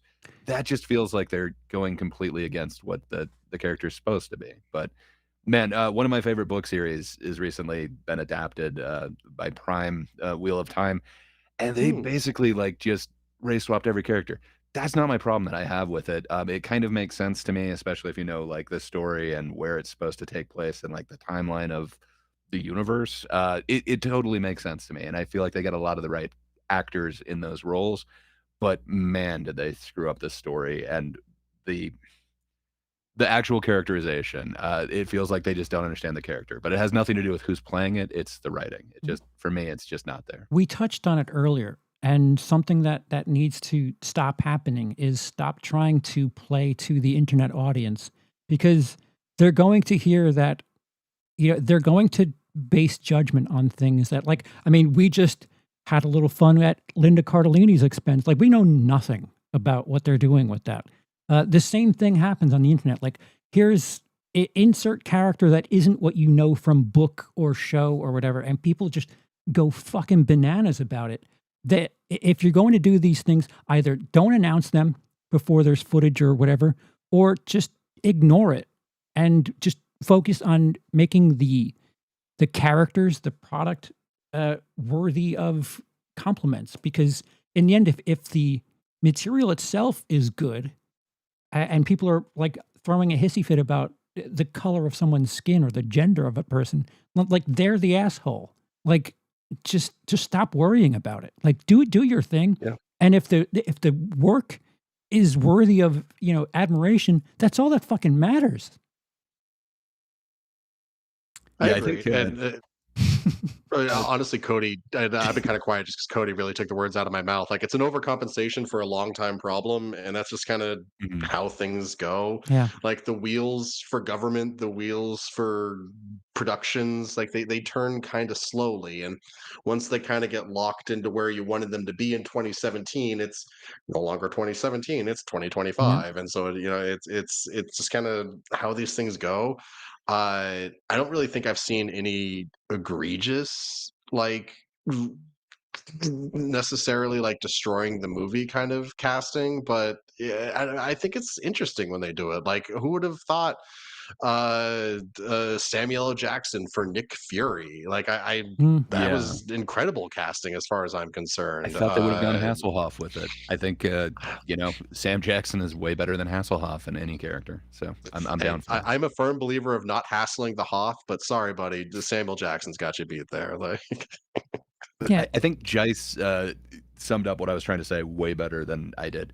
As long as it serves the story, it doesn't matter to me. yeah, Like, yeah, hell exactly. yeah. Yeah, there are times where like I'll know something due to the internet, or the better part is when I watch something and then find out the internet is bothered by something. It's just like, oh, I didn't realize that was a thing. Like I don't know, the shit that happens that the internet Yeah. gets pissed off about, like especially with nothing to judge, is I'm old enough to remember people being pissed off about a black stormtrooper, and it was just like, man, that switched.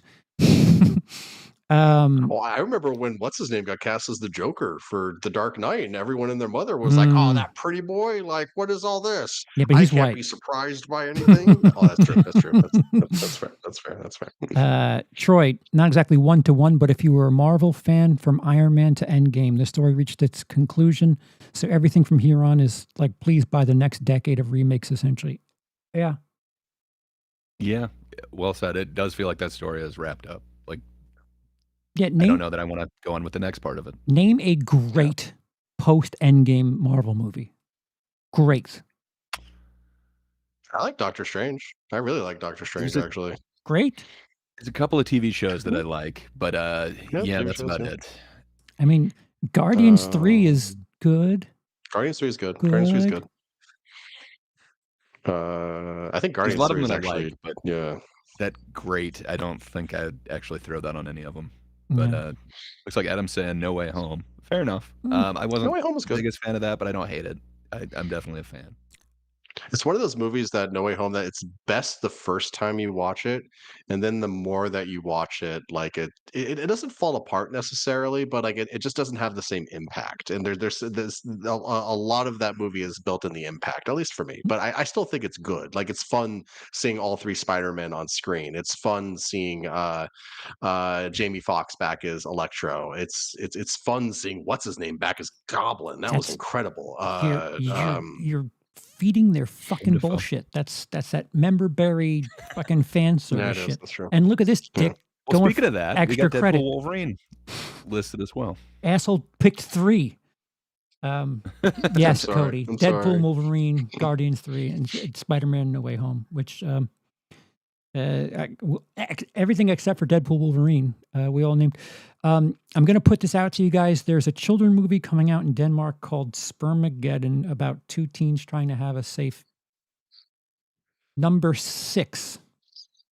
Although I think it's saves eggs is what he's trying to say. I don't know. It sounds kind of awesome. Like, that is what a lot of my favorite comedies when I was a teen were about. Like, isn't that kind of what Superbad and all those are about? Dude. Like, it's granted they're trying to get there. It's not 2 of them trying to do it safely, but man, this could mean that things are going back towards the That's Denmark. fun version of comedy. Danish, there's like True. animated cartoons that like, I don't remember what Dennis showed me. There was like, Cartoons are being universal now. Flo got nominated numerous times for the Oscars. Maybe this is the Danish submission. Who knows? I don't know about that, but you know, a naked dude walking around with a full semi in an animated film is interesting, but maybe you took it a bit far. I mean, true, this is Danish, but I don't know. He said trying to. So I'm assuming like they're running into obstacles, so you know it never gets to lift off. They have if you will. interesting maybe I'm wrong. sense of humor in Denmark. Marcy says, I like how I reacted to Linda Cardellini's casting as Pamela Voorhees. Instantly got attracted and was like, well, hello, Mrs. Voorhees. Yeah, that's not, you're not the only one. Yeah, I mean that's kind of the point, and I'm here for it.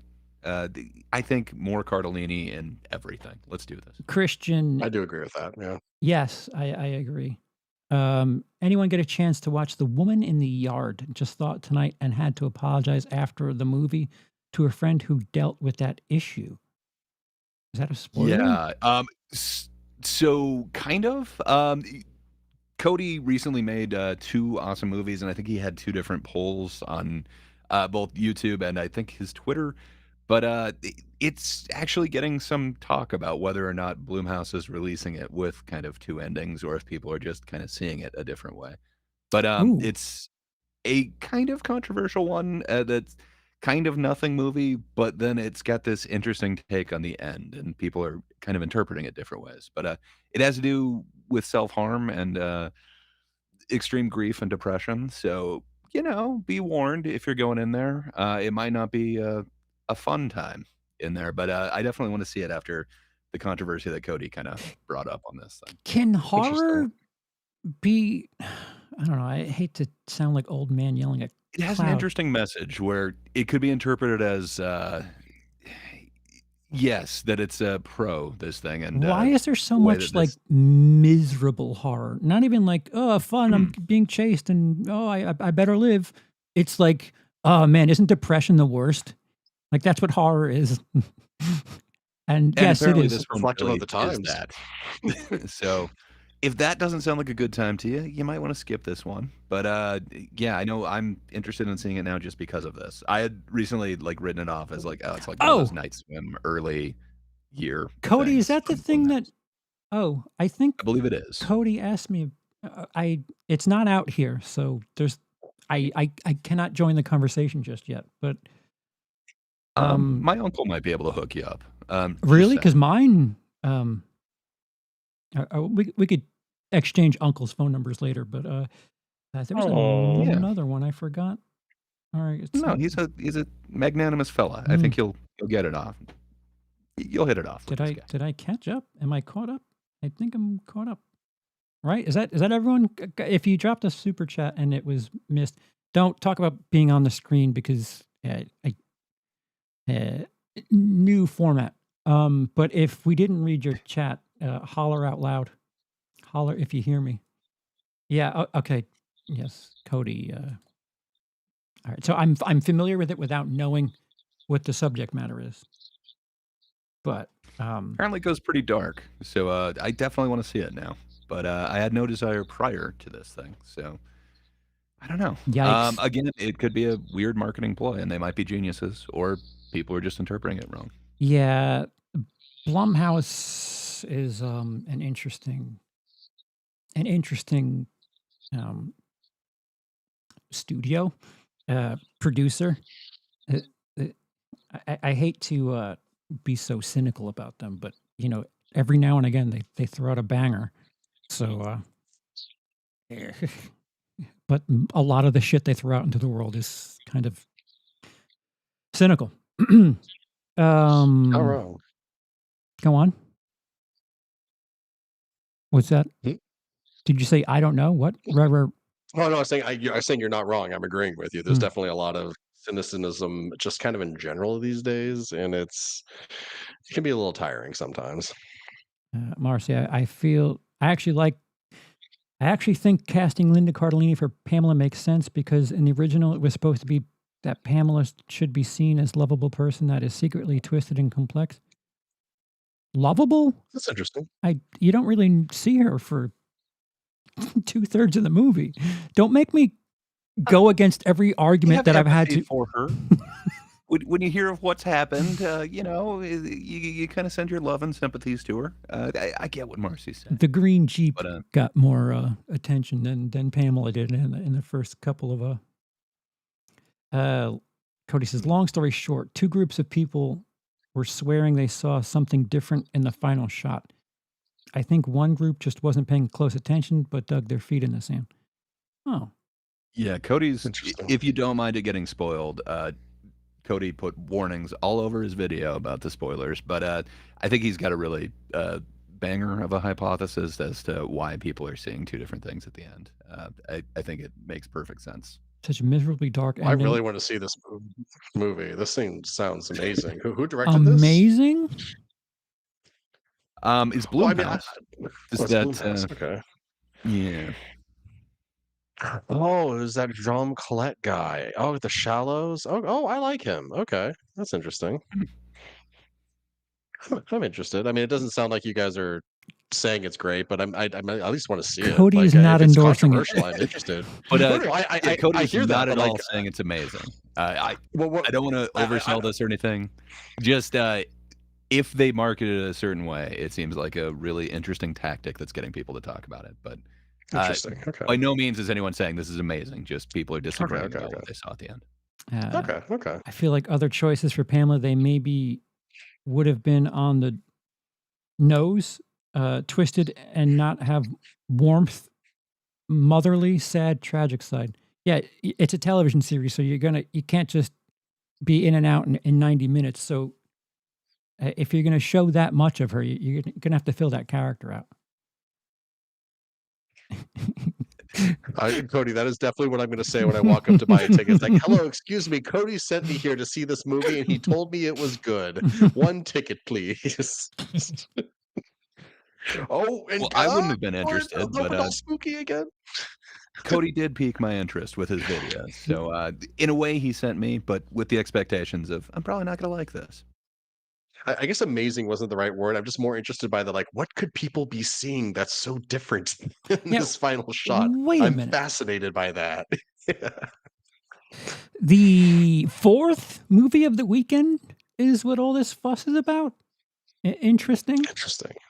More people went and saw Jesus. Made it all the way up there. Oh, really? More people went and saw Jesus. Yeah, speaking of remakes, The Last Supper. Like, how many times have you heard that story? Yes. Sorry. It's all good. It's all good. I'm not worried about you. Is this the one by Lindsay. Angel Studios, by the way, or is it the different one? Because Angel Studios has one that's about to come out too, right? The Chosen, I would assume, isn't that the... Yeah, it's Angel, because they do this television series. Yeah. Okay. Yeah, a Fathom Events, which I have skepticism. Oh, Dice in the chat, Gray, I don't mean to alarm you, but some poltergeist shit is going on behind you. Yeah, apparently there's just ghosts It's and the little goblins going in and dogs. out. Nah, ghosts and goblins. You don't have little dogs. They figured out that my door doesn't quite shut all the way. It swells when it gets warmer. But anyway, the dogs figured out that they can open it now, so there is no cordoning off an area from them.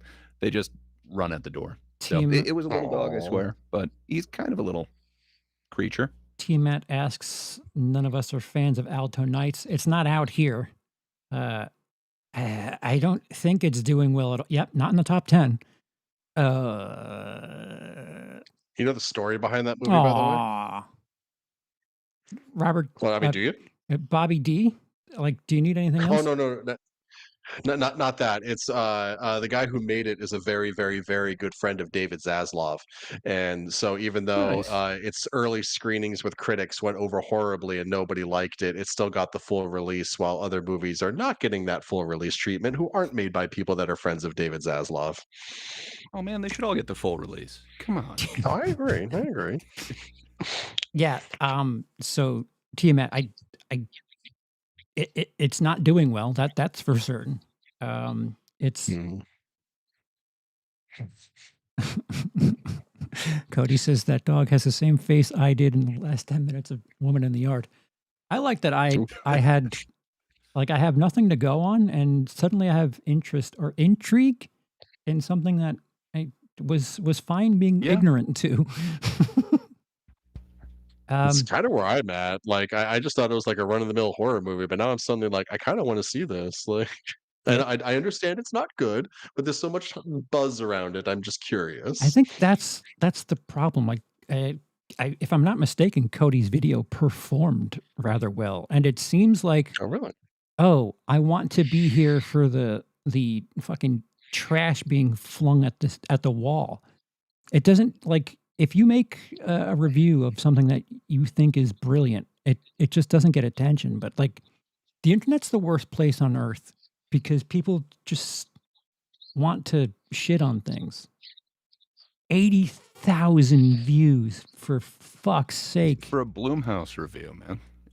Yeah, I didn't see that coming, but it's a hell of a movie, and it brought up, or it's a hell of a review of a movie, and it brought up this whole controversy thing. I guess a lot of people saw something different than Cody. So I know I definitely want to see it, and I definitely will this week. That might... My fucking Solo video doesn't even have 80,000. I was kind of impressed by the numbers that did. All right. Just going to have to start making shit, which is, I don't know. We've gone far too long. It's good to be back. Lindsay, what do you got going on? It is good to be back. I mean...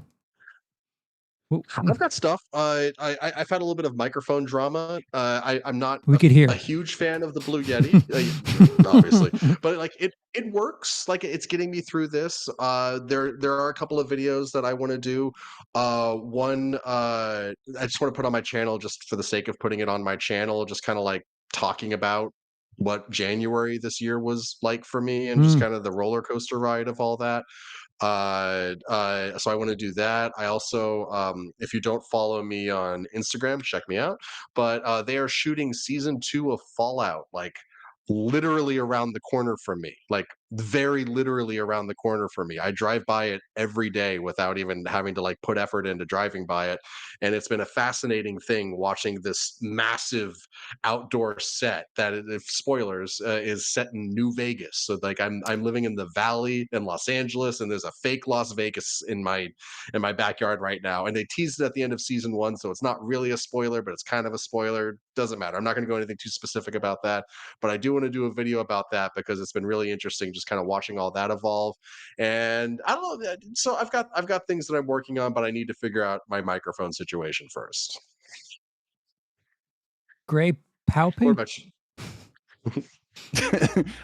Yeah, content soon. So many videos in the works. But I will be launching a new show in the near future. Tentative date 420. So good times. But if you can't wait that long and you need to see me and possibly Charles, go on over to That Darn Kidda's channel, YouTube at That Darn Kidda, for the Thinkers every Thursday morning. And we people from like 3 different countries, continents, 4 or more, possibly, depending on who's there that day. But disagreeing about everything and yet walking away somewhat amicably. So if that interests you, come on over. I don't remember what theme we're going off of this week, but I think next week is like adaptation. Has there ever been a good one? Is there ever going to be an effective one? What's the best? So we'll talk about adaptations later. But come over and join it. YouTube, That Darn Kidda. Charles, what do you have going on in your glorious channel? I think you got something big in the works. Big, yeah. That's May. But it seems like a fucking 12-year-old television series is what's keeping my attention, at least. So the Dexter stuff is, I don't know. It's performing better than any of my recent Who Would Like That videos, which I wouldn't have expected that at all. But so I'm just trying to power through that before I have to hunker down and watch all the rest of the Mob Rules films for May 31 and 31. But there's a stream coming up. I don't know when. It's going to be something of a marathon. I got to raise funds for something in my belly. And I'm pregnant. No, I'm not pregnant. We'll get to that. It's yours, Lindsay. Have they looked into the homunculus theory? I'm just saying, like, both could be true. There could be something growing. Perhaps it's a little Charles, but we'll talk about it off stream. Indeed. So to wrap this up, Lindsay, you asked earlier, and I think I kind of transitioned away from the question. Something good that I would say about Snow White 2025 is in 2 years, when you forget about all of this shit, it might be something you sit through on cable or something. I think if you divorce all of the bullshit around the movie, I don't know. That's interesting. It may not be the worst thing in the world. Right? I mean, a lot of movies these days end up taking that second life up on like TNT and stuff. I know it won't be TNT, but you know what I mean. Sure. So, did we lose Gray? Well, Weird. I should be here. I don't know why I'm not. My camera just made a weird noise. all right. Well, with that, the wheels are coming off. Say goodnight, everyone. My utility. Good night, everyone.